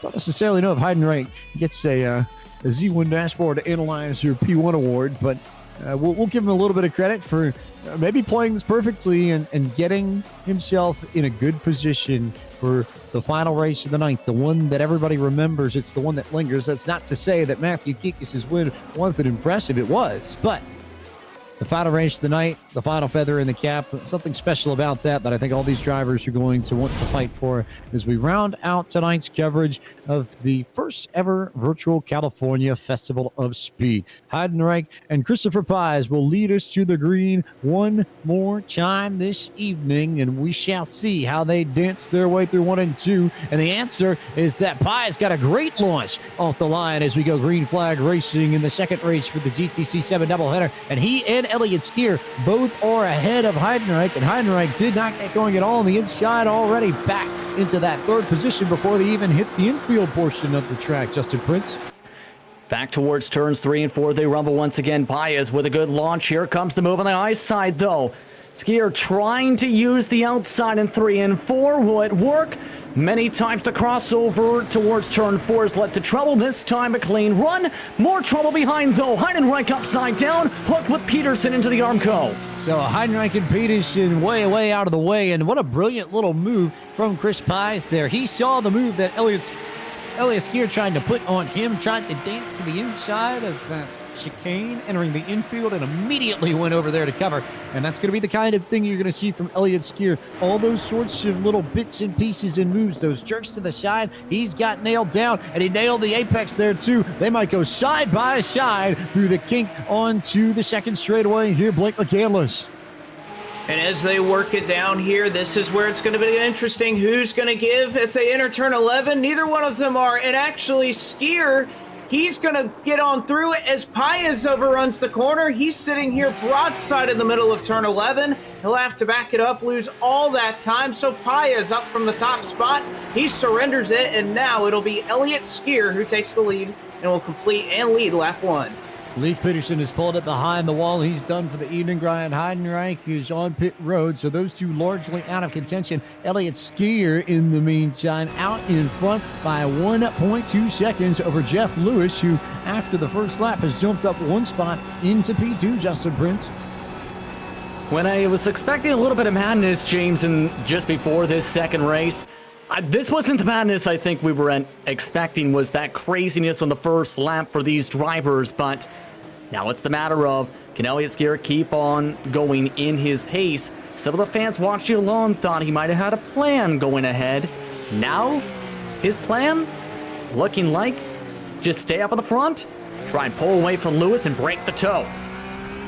More importantly, though, you got to battle back and forth. Chris Walsh and Mark Hughes racing for position. And your race one winner, Matthew Kekich, has already jumped up to 6th. So that's about half the field that he needed to pass Blake McCandless. And a few good drivers in this bunch as well. And a few good regions represented in this bunch also. Walsh out of the Carolinas region, as is Matthew Kekich. So you've got Mark Hughes, brother of James, out of the St. Louis region in I guess a Carolina blue sandwich, as it were.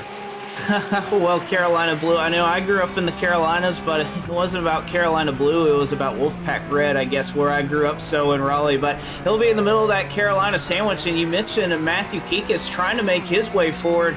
Obviously a native Tar Heel, I suppose, but he's just trying to find a way to get around Mark Hughes in front of him. Wasn't able to execute it as they went through turn 8, but this is going to be, he's just going to have to make his passes and make them quickly. There's just not enough time for him to be patient around these guys if it feels like he has more speed. So we talk about the passing opportunities, a little limited, but he's going to have to capitalize on them when they arise. I suppose, in fair disclosure, if we're talking about Carolina Blue as a color and allegiances, TM, that for me it's always been the old gold and black of Wake Forest University. So not necessarily a university tinted thing there, but it's a pretty sky color that you get around the Carolinas region, and one that I would say everybody come on down and come experience at some point with the Carolinas region of the PCA. Meanwhile, still a really good battle between Walt Youth, Kekich, and now James Youth is in there. So I guess the Carolina drivers have been equaled by the Youth brothers, and that's a pretty tight group there in those four. Justin Prince, James out of the Hudson Champlain region of the PCA, which covers a good chunk of that Hudson River Valley of New York. Beautiful country up there as well. Yeah, indeed, and you see that logo now in the lower third. Beautiful place, to say the very least, but right now trying to have a beautiful drive right now from 7th position. Mind you, already +1 from the drop of the green flag and is looking fairly quick on the racetrack, in the same ballpark as some of the top 5 runners on the racetrack at the moment. Just needs to, again, plan this out properly. We've seen how many mistakes have been made by pushing too hard for opportunities. Now, with still a lot of time to go and a lot of laps to work with, had a little bit of mistake off turn 16, lost a little bit of speed, still is inside the slipstream though. Right there in the slipstream as Chris Walsh has actually extended his gap on Mark Hughes to about a second, so it may well be Kekich that gets to take advantage of this. And Kekich, no surprise, again, one of the veterans of PCA sim racing, who has been around from the very beginning, who has nabbed podium finishes and gotten it done in all sorts of different ways, now looking to try and get to the inside of Mark Hughes and take that position and switch up the lines. Here's this contact, and Mark Hughes goes around as Matthew Kekich will slide away, and it was a little bit of contact between those two, not a lot, but Kekich is going to slow it down and take the penalty and continue on, so he'll slide back as James Hughes jumps ahead of Kekich, so now is the man trying to chase down Chris Walsh. Well, it is, and unfortunately a little bit over braking there from Matthew Kekich. No intent on his part to go in that corner and try to hit him, but just, again, we've seen it time and time again tonight, misjudging what your opponent is doing when you get in that heavy braking zone, and so many different lines that you can take into that corner. All it takes is just a little bit of a disagreement on what's going on, and you've seen the calamity that's happened in that really technical and treacherous portion up here at Auto Club Speedway. And of note, I think, as we turn our attention back towards Christopher Pies, because I think it's a great story, and I give credit to Dewey Kang for reminding me of this, that Chris Pies competed in the 24 Hours of the Nürburgring, which wrapped up earlier today, one of iRacing's special events littered throughout the year, and came home in second in his split with his team. So it's been a busy weekend for him when you consider that the drivers got going yesterday morning on Saturday and then raced all the way through the day and into the night and into the morning on Sunday. And then you get a bit of a breather and you turn around and you're racing here on the road course at Auto Club Speedway in the evening. I think he'll be happy to get a bit of a rest and get a nap once this race is all done and dusted, Justin Prince.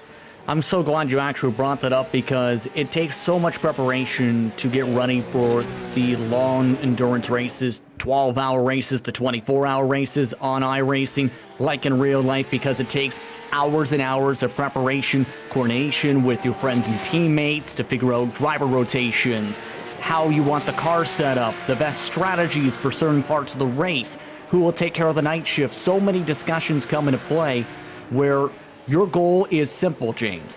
Get to the finish. Regardless of what team you are, you don't want to end up getting in trouble early in the races or at the end of races to where it ends up finishing your time early or at the very end. Your goal is simple. Have as much fun as possible and a penalty just given out, James. Penalty to Kekith for his contact with Youth entering the infield section of the racetrack. So not a huge surprise that race controls dropped the hammer on the 15, and he'll come down to serve that penalty shortly. But I think we need to back it up just a little bit more. You talk so much about the strategy of a 24-hour race, Justin Prince, but I know we've got a few new folks tonight who are stepping back and saying, wait, 24-hour racing in sim racing? And between all the confusion and the madness there, yes, you can run 24-hour races in iRacing. It's part of their special events calendar, which rolls all the way throughout the year and is a part of a very select group of events that mimic some of the biggest and best events in racing across the world. So the special events calendar usually full of endurance races over the year. It starts more often than not with the 24 Hours of Daytona, and this year has included the Masters 12-hour, the 12 Hours of Sebring, the 24 Hours of the Nürburgring. Also later on in the year will include the Indianapolis 500, the 24 Hours of Le Mans, the 24 Hours of Spa, the Bathurst 1000, and Petit Le Mans in October at Road Atlanta. And you can head to iRacing.com/special events to find out more about that. But the general idea, Clinton Canlis, yes, you can form teams just like you would in real life and race a car with a shared pool of drivers and try and become the best of the best over a 24-hour period. And you have to think about that the preparation that goes into that is largely very similar to what you would have in real life, because any discussion that you would have about, what Justin was mentioning, the driver rotation and what have you, those are all things that obviously if you were to run a 24-hour event in the real world, you would be having that discussion and having to make those decisions. And obviously a lot of testing and setups and communication has to go on to be able to pull that off. But it's probably one of the most unique things. I've never actually done it myself in iRacing. Heck, the only endurance event I've been able to do is I did a karting event that was about 6 hours, and even that felt long. And you take that, you times that out by 4. And you got something pretty special. But it's one of the neat things about iRacing that, in what Justin said, it is one of those community events where, yes, of course, anybody who's in it, you're competitive. You want to go out there and you want to win. You want to be the fastest guy out there. But so much of it is just a learning experience, being able to compete with a group of friends and just going out there and having fun. And like Justin said, hoping you can just call it a race at the end and have a little bit of a memory made with some friends.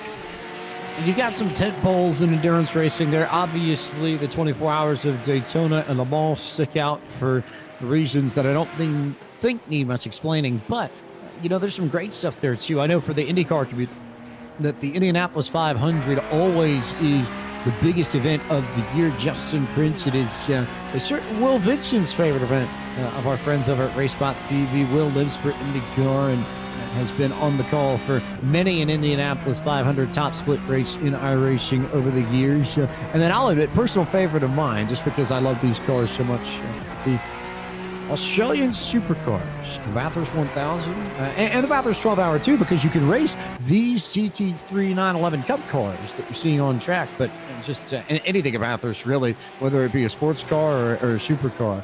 A tremendous show and a good representation of the diversity events that are put on within iRacing. Yeah, and just had the chance this year, actually, to call the first Bathurst 1000 for my iRacing career as a broadcaster, and that was one of the most exciting races ever called. But if you're a Chris Walsh fan, you're having a very exciting time on your couch right now because he's the biggest mover on this track. In the span of these 7 laps completed so far, he's gone from near dead last in 9th position to a podium spot already and is trying to close in somehow, some way, a 5-second gap. If Lewis makes a mistake, keep an eye on Walsh to try and jump up to 2nd. But right now, a heck of a drive for Chris. A really impressive drive for Walsh, who has charged up and made himself the best of the drivers in that 3-4-5 battle. Meanwhile, Elliott Skier is out in front by almost 4.5 seconds, and Jeff Lewis has 6th on Walsh. So Walsh has come through this group and charged and been the best example of coming from the back to the front. The problem is that he's still got a lot of time to go to get to the front, too. Yeah, he certainly does. As you look out on the board, about 10 seconds is what he needs to make up on our race leaders. And he's left Greg Carr and James Heath, left them in the dust. So forget the draft and perhaps some of the advantage you would have had from that on the oval portion of the course. So he's going to have to do it the hard way, really make his way up, and call it about a 5.5 second gap to Jeff Lewis here as they come on the main portion of the course. And we'll just have to see if he has enough that maybe he's used up his car a little bit going up through traffic. If he has anything left to try to run down Lewis and maybe even try to run down Elliott Skier. As these cars now come to 2 laps to go in this final race of the 2020 Virtual California Festival of Speed, the GTC 7 class from the PCA Club Racing West Coast Series, and our friends at Pirelli and Elliott Skier is just all in front of this. But Greg Carr and James Youth having a great battle for 4th and 5th, coming to the infield section and trying to figure out who wants P4 at the end of all of this. Yeah, this is going to be a very intense battle potentially, especially for Carr along with Hewitt right behind, James Hewitt specifically, because Carr's losing a bit of ground right now to the car in front, yes. But James has been just a little bit quicker the past couple laps in a row now. In average time, the past few circuits, he actually has gained on average, James, 0.4 a lap to Carr. Speed, and more speed from James Youth. And granted, I will admit it. Maybe I'm biased like the canvas, but I figure when you've got a name like James leading off everything, you probably have a little bit of speed amongst your 911 teams. That tends to work out pretty well, no? Well, it seems like it's working out for him right now, and he's trying to do the best he can. Like you just mentioned, made up a lot of time on Greg Carr that last time by. We'll just have to see, does he have enough time? Carr gets a nice exit there off of 17. They'll work it down to the apron across the start-finish line here at Auto Club, and Heath trying to make up some ground. Again, it's when you get to Carr, when you catch him, don't know if you're going to catch him here in the corner. He tries to take the short end around the oval portion of the track in 1 and 2 to try to make up some time, but it's not going to be enough to make a move here in 3 and 4.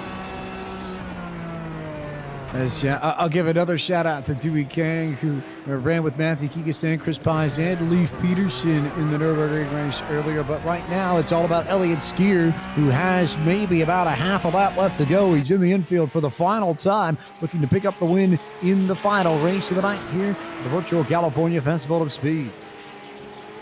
And you mentioned speed, and more speed.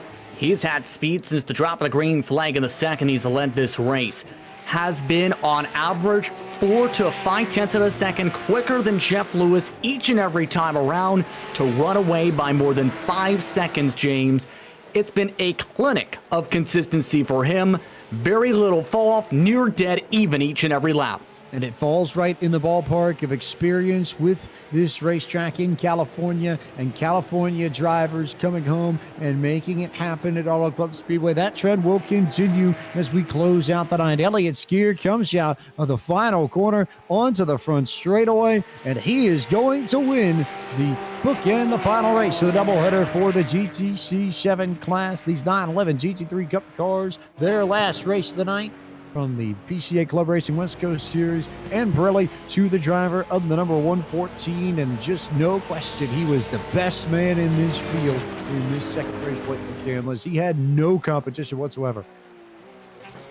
No, we didn't, and much like the leaders we've seen all night, they've been able to grab it, and every single one of those leaders has kept it between the lines, not made a mistake, and giving anybody an opportunity to go run them down and catch them. So Elliott Skier, much like our leaders the rest of the night, been able to hold on to it and did a good job, and obviously took down the win, was consistent, and like you said, I think it was pretty much the fastest driver in each one of our races has been the guy that'll visit victory lane. Elliott Skier taking a well-deserved victory lap, and a joy to ride around this course, and just a beautiful facility, too. If you get the chance to go out, all the mountains in the background really set Auto Club Speedway off and make it one of the more picturesque venues in all of America. Yeah, such a beautiful racetrack and such a tough track on the oval side, and we've seen some of the difficulties in the road course tonight to try and deal with some of the conditions and some of the treacherousness of some of the slick corners here. Such a beautiful racetrack with a rich history in racing in these past 20 plus years in Southern California, James. Oh, wild to think that this track is already 20 years old. It will celebrate its 25th anniversary in 2022, which is bonkers by my standards, but not crazy to see Elliott Skier at the top of another leaderboard. And we'll take a moment to bring you through your full field rundown and tell you who finished first in this race and where your favorite driver finished in this race. It started, of course, by Elliott Skier, the 114, who comes away with the victory here over Jeff Lewis. Chris Walsh in the 104 finished in the third spot. Fourth went to Greg Carr. James Hughes finished in the fifth position. Sixth went to Christopher Pies. Jason Lisner finished in seventh in this race. Mark Heath finished eighth. Matthew Kikis finished ninth. And then Ryan Heidenreich and Leif Peterson rounded out 10th and 11th in this field. As we now turn our attention to the podiums for both races. We'll interview all the drivers who finished on the podium, both in race 1 and in race 2. And oh, by the way, if you were wondering, we haven't had the chance to talk about it yet, but we do have another one of those watches from the Porsche driver selection available to the top driver here. It's the chronograph watch, but the limited edition chronograph watch. So maybe the most prestigious of the watches that's been presented tonight. We're going to wait and combine the results of these two races to tell you who is going to win that prize. When we have that information, we will announce it to you as soon as possible. But for now, it's all about bringing in a few Carolinians and letting them take over the booth as Matthew Kikis joins us in the booth, the winner of race number 1. And Matthew, this just looked like a really fun combo to tackle. The 911 GT3 Cup car around this roval, which doesn't see a lot of action in any iRacing competition. It's rare that you get a chance to run the roval at Auto Club Speedway, but I think you can attest to it just after the way everything went over these past two races, that this is a really, really entertaining track. Yeah, it's a fun combination to drive. I think I drove it once on some random week 13 a couple years ago, right? Like one of those things they just throw in for fun, but really hadn't put any effort into learning it or trying to drive it until a little bit earlier this week. And yeah, it's a combination that makes for some entertaining racing, especially with all the updating and improvements that the Cup car has had here recently. That first race, just really quick out the gate, it just all came together, had that great lap time that set up everything for you. And then was it just sort of ride along, or did you have to really squeeze a little bit more out of it to make sure you got a stranglehold on that race? Well, after laying down a good pole lap, I just figured I needed to get out in front, and really after I put down the flyer on lap 2, it was a matter of just making sure the gap behind me wasn't going to get any bigger. So you can really drive the front tires off of these cars if you try too hard.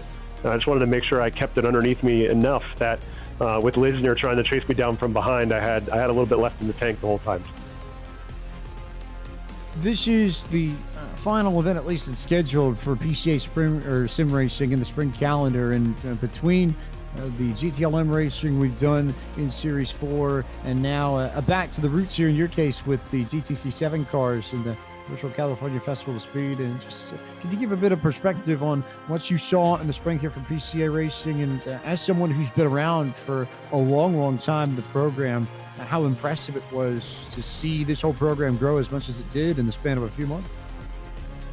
Yeah, it's absolutely ridiculous that so many people are joining in and racing with us now. PCA members from across the country and the hemisphere, really, right? When we get these guys from Puerto Rico and the northwest of Canada and all kinds of stuff now. So it's amazing to see so many people joining in. It's fun that the pro class, or the level we had here racing tonight, has expanded so much as well. So there's a core group of guys, right, that we've been racing together and doing other stuff, but then we keep adding other excellent iRacers to the mix, and then we get the pros like Skier who are dropping in and everything else, and it's really fun challenge for us to take that to them. My kind of smaller circle that we race endurance with and stuff, there's a lot of guys, a few of these guys, Chris and Leaf have a lot of real world racing experience, but I really don't. And so it's really fun to kind of mix guys together in this environment that some people are club racers and race all kinds of stuff and endurance race and other things. And some guys like me are club members from the car ownership perspective. But my hobbies or other stuff don't allow me to do the club racing in real life as much. So iRacing is my outlet for that. And it's great to be able to use that part of my club membership more effectively. And let it sort of lead you into the other things with the club. Do you have any sort of programs that you might want to jump back into once everything settles down and we get back to normal life once again, especially with the Carolinas reaching the PCA? 100%. Honestly, it's the club has not been something I've been super active in outside of the sim racing side. Now, my favorite events of the year are the professional races at tracks like VR and other stuff to go to and go see and hang out in the Porsche Platz area and get to do all the benefits that side brings with a little bit of hospitality and meeting all the drivers and some of the other programs they do through that. I have forgive me because I forget the artist name, but I have a lovely print of one of the art prints that guy comes and does live and all the PCA tents from a couple of years ago of VIR going up here in my game room, and doing those kind of things are really what I'm looking forward to getting back to once the world starts moving again. Matthew, I know there are plenty of people that support you. We've seen Katie in chat, and we'll give our shout out to Katie Watzik in chat as she does so consistently throughout all these events in PCA Sim Racing. But I know she's not the only one. So who else do you need to thank for making it possible? Well, definitely Katie. My wife, Lydia. This week has been ridiculous with iRacing events of all types. The 24 Hours of Nürburgring was this weekend, which me and my teammates just got done running earlier this morning. So my wife's been super supportive with a ridiculous racing schedule coming into this week for me. And I look forward to spending some time with her as we move forward here. My parents and step-parents and my other brother Carl, who's sometimes in chat, all watching all the time. It's great to be able to, like I've said before, share this with these guys. Most importantly, my endurance teammates, Chris and Leaf, who are the guys here, another guy named Matt Quinn. These guys are always pushing me to be faster, as sometimes I'm the slowest one of the four of us. So, not all the time, but it's always something trying to get better. It's been an excellent weekend we've had racing together. And last thing I want to say is just real big apology to Mark, who's there in the last race, got into him just a little bit in the back, trying to fight for a position there and spun him around. And I just wanted to say I'm real sorry to him. I'm going to send him a message here in a minute. Of the sportsmanship and clash of PCA Sim Racing, no surprise there. So, Matt, thanks so much for your participation in PCA Sim Racing throughout the course of the spring and your participation tonight. Congratulations on your victory. But take some time, and congratulations also on your podium finish at the Nürburgring as well. Take some time to send that message to Mark, and then go get some rest. I think you've earned it after the weekend you've had. Yeah, thanks guys so much. The podium broadcasts have been amazing, especially dealing with the changing conditions we've had with the huge growing number of people. Pike, you and the other broadcasters do an excellent job making sure you even say all our names right. So we all appreciate that. Thanks everybody at the PCA for putting this stuff on. We look forward to some of the other sim racing events in the interim before we hit season 5 later this year.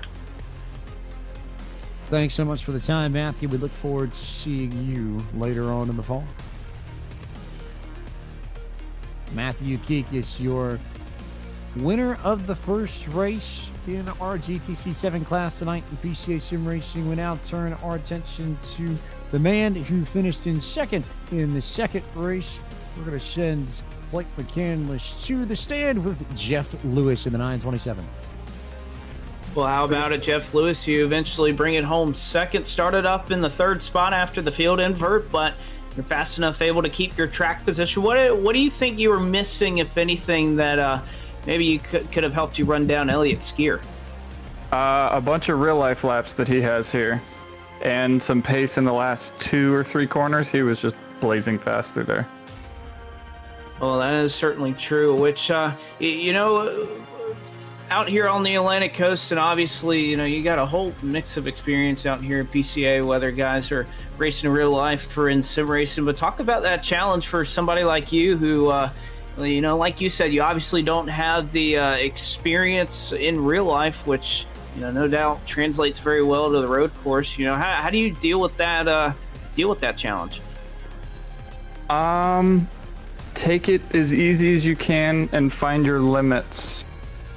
Well, that kind of contradicts itself, but take it easy, learn the track layout as quickly as you can, and then once you figure out the track layout, you start pushing your limits to see, for example, the track limits. You can get a lot of slowdowns here, especially through any section that had the cones. So just find all the limits of the car, the limits of the track, and then just practice. Certainly. So we know that practice does indeed make perfect up there, but. You race this thing out, ended up bringing it home on the podium. Know that it's a lot of effort to go through out here, and a lot of people help you get here. So I'll go ahead and give you the microphone, give a shout out to those folks. Again, I want to give a shout out to my sponsor, Track Monkey Apparel, my team, Ascari Autosport, and the co-owner who was spotting me for the race. Want to thank you guys, obviously, for putting the show on. No one would be able to see it without you. And I want to thank PCA for putting it on, and the Festival of Speed. Well, one more quick question before we go. I know this has been a little bit of a topic, as sim racing has kind of been on everybody, or at least on more people's screens than it certainly was before everything that's going on right now. But talk about, the importance of having a spotter versus not. Obviously, the physical information that he's able to tell you whether people are around you or whatnot helps. But what other valuable type of information does your spotter provide you that helps you out there and improves your race? So in the car, you only have obviously a limited field of view, which is just like in real life, but because the sim racing spotter can see a whole lot of points of view, they can tell you when you're missing an apex by how much, if you're overrunning a braking zone a little bit. They can tell you your deltas compared to cars in front or behind you, stuff like that. Tell you when cars are coming out of the pits that you might not see. And like, for example, when we did the regular, or not the regular, but the PCA Series 4, like, they can tell you pit times and help you set up your pit strategy for the whole race. Well, certainly. So we know that spotters do that in real life. They also help in sim racing. But Jeff, want to congratulate you bringing it home second. Had a good run in this one, had your track position, and did more than enough to keep it. Congratulations. Thank you, gents. Take it easy. And that'll conclude our conversation there with Jeff Lewis. And if we can get Justin Prince in here. Justin, believe you've caught up with Chris Walsh, who brought it home in position number 3 in our second event. Actually, it's Elliott Skier that I'm along with, who came away with the victory in the second event in dominating fashion. It took a little bit of work to get the 3 positions gained, but took about a lap and a half, 2 laps. Elliott, how are you feeling after that second race and how well you did in that one? I gotta say, I'm cup card out, considering we podiumed the Nürburgring 24-hour and the second split in it. Ended up doing like 10, 11 hours there. To jumping into this tonight, definitely feeling the groove in this car. And yeah, this is my hometown race. Being a Southern California boy, was lucky enough to win this event in real life in a .2 Cup car 2 years ago. So it's nice to double down and win the virtual one as well. So nope, just it's experience around here. It's the real life laps, it's the virtual, knowing where to put the car, knowing where you can cross over, who's going to kind of go where, and the energy flow of it all. So definitely a lot of experience played out in it, and just very happy with how it all came together. Let's talk about the first race, because you had a lot of tough battling, especially in the first laps of the first race, that put you in the middle of the pack by the checker flag in that one. What was kind of your mindset after coming to the checker flag in that one and trying to think, okay, what can I do to improve that for the second one and continue the momentum you were talking about for the Cup car? The biggest thing for me between that was the fact that we started that with a lot lower track state, and coming off doing 10, 11 hours on a grippy track around the Nürburgring for 24 of those. Definitely it caught me off guard, and literally no practice jumping in. I was like, oh, okay, it's ice out here. So it took a little bit. This session had a little bit more grip in it, so it felt more at home. And yeah, once I was just able to get through the first race, and Jeff spun it early on in the first race, so I knew we were going to have a pretty good battle based on our consistent speeds through it all. So, I was looking forward to that, and just glad it came out as we did, 1-2. You mentioned the real-world experience as well in 2020, and this is directly actually from your own iRacing profile page, mentioned your plans for GT4, Cup, GT3. How would you compare the racing in real life to what you feel in the sim, and how does that experience from the sim in turn help you in real life as you race around these tracks on iRacing? Oh, there's a definite correlation between them. Obviously, the physical, the financial, even some of the emotional aspects are not the same at all. But that being said, the mental state you have to be in to perform is definitely next to identical to that of the real car. When you're getting in here being like, I have 10 laps, I need to hit all my marks, I need to sit down and be able to just put everything together. That's real pressure. That's, this close to the real car. And then when you do the big endurance races, you have other real world drivers sitting at other computers, and you don't want to let them down either. So the sim racing does have a definite correlation to the real world. And that's something that, myself and all the guys at Coapsis Performance Solutions work on, is simulator coaching and helping real world drivers develop that mindset on the simulator, where it's not going to be as much of a financial risk as it would be on the real circuit. Indeed. Now, where does the focus go for you and your organization in terms of the near future, whether it's sim racing or railroad racing? Yeah, see what we can get. Obviously 2020 is going to be an interesting year with everything stacking up later in the year. That's going to open up some definite possibilities of super subbing and some big races when a lot of drivers are going to have a lot of overlaps. So there's going to be some good opportunities popping up there. And it's just, keep your head above water until then. I've got a lot of good guys out in Vegas at Premier Sports Car Service that I've been working with a lot of good guys all through the PCA nationwide that I've been working with. And yeah, we're just keeping it going, keeping the heads in the game, and just getting everything motorsport, wise that we can get done. Anyone you want to thank before you let you go? Obviously PCA for putting on this event. It's the home event, so it's something special to see. I actually thought it was going to be last night. Looked at the schedule wrong, so I'm super happy that I was wrong on that and was able to partake in it. But definitely want to work with them and see if we could do something about this watch and possibly auction off for charity or do something as well for take something in the virtual world and make it a positive for the physical world right now. But, they've been fantastic. Obviously, you guys at Podium Esports have been wonderful to be with, and some absolutely A+ broadcasting. And all the guys out at Premier Sports Car Service have been wonderful as well. And where can they find you if some drivers watching along tonight may want coaching in the near future, by the way? Yep, any of my social medias, Elliott Skier Racing, elliottskierracing.com, Apple Apps Performance Solutions, you can find me on there. Yep, a bunch of different ways. Pretty easy to find all over the internet. Even an iRacing DM works as well, and always happy to work with anyone and see what we can make happen. And, been very grateful to have some amazing experiences in motorsport and just want to give as much of that back as possible. Thank you very much for the time, Elliott. Thank you guys. Have a great night. You too. That was Elliott Skier coming home with the second race victory tonight, and a good performance in the first one, James, as well. came from the back to the front and got it done in the second one. And now we turn our attention to the one man left to talk to. Driver who was the only man to podium in both races, finished in third in the first and the second race in this GTC 7 class out of the Carolinas region, Chris Walsh. I think the first one was a little bit more straightforward than the second one. The first one was just qualify well and stay there, but you run through the field in the second race. Talk about how you end up going from 9th to 3rd in 10 laps. Yeah, I'm just happy, honestly, to be in the top 5 with the crew of guys that are out there. I raced the whole PCA Series 4 with them in the RSR, and I was struggled to be in the top 10. So it's really cool to be out there with them. And that race in particular, it was really, I know I have good pace in the Cup car. It's my better car to drive versus the 991 RSR. So my goal was just to stay close and, see if people made mistakes and maybe work my way up into a 5th place finish out of 9th. But then there was some contact early, allowed me to get inside in the first few corners, get up into 5th, and then and then from there I had good pace and was working my way up into 3rd. So it worked out well for me.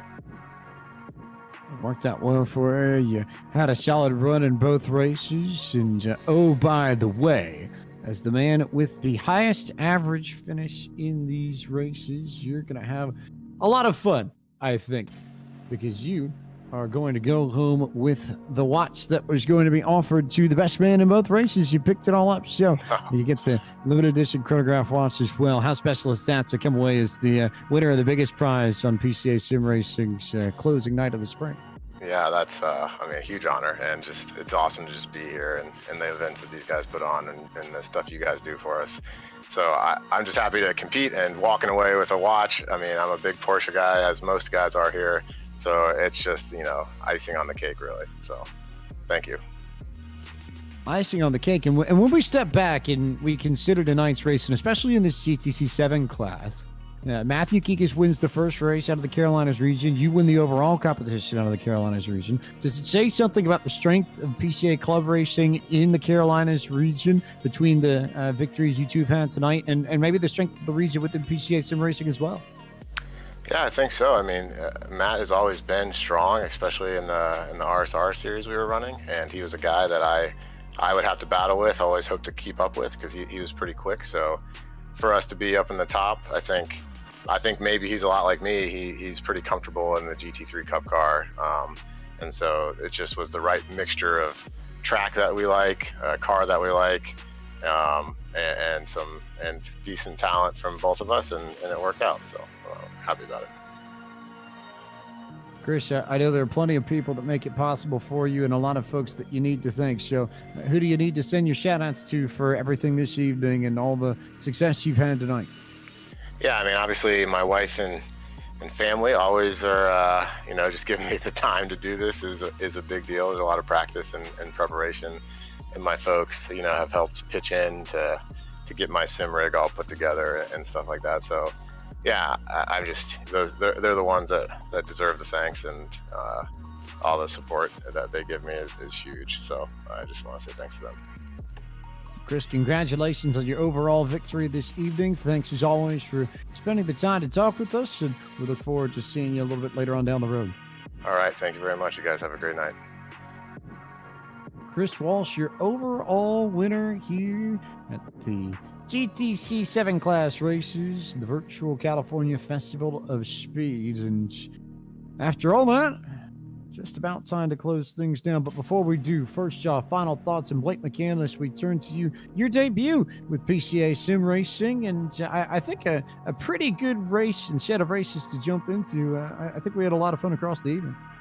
Certainly so. It's been pretty fun throughout the day to learn that everything that PCA is involved in, both in the real and on the virtual side. And, even just being out here and doing something that even I haven't done, taking some of these cars out here and moving and racing them. It's been something that I really enjoyed. It was a lot of fun. That's probably the biggest thing about this is, whether these fans out there obviously enjoyed the show, but getting in these things and driving them is another level of fun in itself. And that's just the great thing about iRacing. It's just there's so much available that even when you've been on the sim for roughly 10 years, there's still a lot that still a lot of ground that you haven't covered yet. Justin Prince, you also get a debut in PCA Sim Racing this evening, and you said to us during the broadcast that you were, I don't necessarily know, surprised is the right word, but maybe more impressed by the level of cleanliness and of sportsmanship that permeates racing in PCA Sim Racing. What are your first takeaways from this activity and everything that we've seen tonight at the virtual California Festival of Speed? Very impressed is definitely the right phrasing, I think, James, in terms of that. Very respectful racing, very clean racing, some of the best racing and most courteous and sportsmanship-filled racing I've ever called on my time in the iRacing service as a broadcaster. This is an absolutely phenomenal series and phenomenal group of drivers who put on a phenomenal show tonight here at Auto Club Speedway. Hopefully get the chance to take part more in the future, but a very impressive night overall, I have to say. As we begin to close the book on this virtual California Festival of Speed, we'd be remiss not to remind you that if you've liked the broadcasting that you've seen over the course of the evening from Podium Esports, plenty more coming up between Podium Esports and iRacing. It starts tomorrow night with the Sim 500 Trans-Service Cup Series from Talladega Super Speedway. That'll come your way at 9 p.m. Eastern on our regular home, the Podium Esports Twitch channel on twitch.tv/Podium Esports. Then Tuesday night, it's the eNASCAR Coca-Cola iRacing Series from Dover International Speedway. The best drivers in all of iRacing on the stock car side take to the Monster Mile at 9 p.m. Eastern, Tuesday night, April 28th, on the iRacing Twitch, Facebook, and YouTube channels. Then Wednesday night, a doubleheader on the Podium Esports Twitch channel. First, it'll be the Esports Racing League from Dover International Speedway at 7:40 p.m. Eastern. Then at 9, it's the Cars Esport Tour from New Smyrna. You have Anthony Alfredo's league in the Cup Cars, and then New Smyrna and some of the best super late models and late models you're going to find in iRacing anywhere. And then Thursday night, it's the Icebox Pickup Throwdown iRacing Truck Series. The stars of the NASCAR Gander RV and Outdoors Truck Series come your way from Kansas Speedway. And the broadcast will go live at 8 p.m. Eastern on the Podium Esports Twitch channel and Eric Estep's YouTube channel, home of Out of the Groove. So many thank yous that we need to send tonight to so many different groups of people. I think first and foremost from our end to everyone at the Real Life California Festival of Speed, for all the organizers and all the staff and all the volunteers that have made that possible over the years. And I think giving a license and blessing to PCA and to everyone on the sim racing side for giving us the opportunities to help deliver an event like this in these very trying times is as much as an honor for all of us at Podium Esports as it is a pleasure. So a big thanks to everyone with the California Festival of Speed, with Zone 8 of the PCA, with all the regions involved in Zone 8, and also especially to Gary Cooper too for lending his voice and bringing some of that real-life California Festival of Speed flavor to the virtual California Festival of Speed. To everyone at PCA Sim Racing, Doug Atkinson, Jim Hemming, Kyle Barnes behind the scenes making it all possible and getting things done, and the steering committee of PCA Sim Racing as well, who had a hand in putting a little bit of this event together and have had a tremendous hand in the success that we've seen in Series 4, and I think we can thoroughly expect to see in Series 5 with that GT4 Cayman. We saw how good the racing was here. I can only imagine that when we get to September and October and we're racing with PCA Sim Racing again with that car, that it's going to be a lot of fun and a lot of entertainment across the board. A thank you to all the partners that make the California Festival of Speed and have made this virtual California Festival of Speed possible.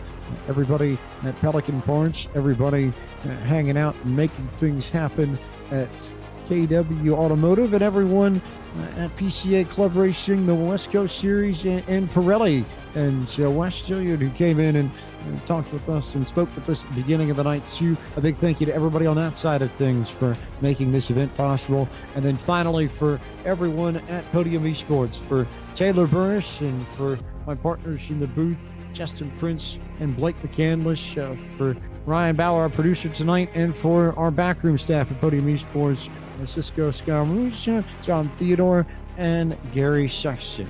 I am James Pike, the voice of Podium Esports.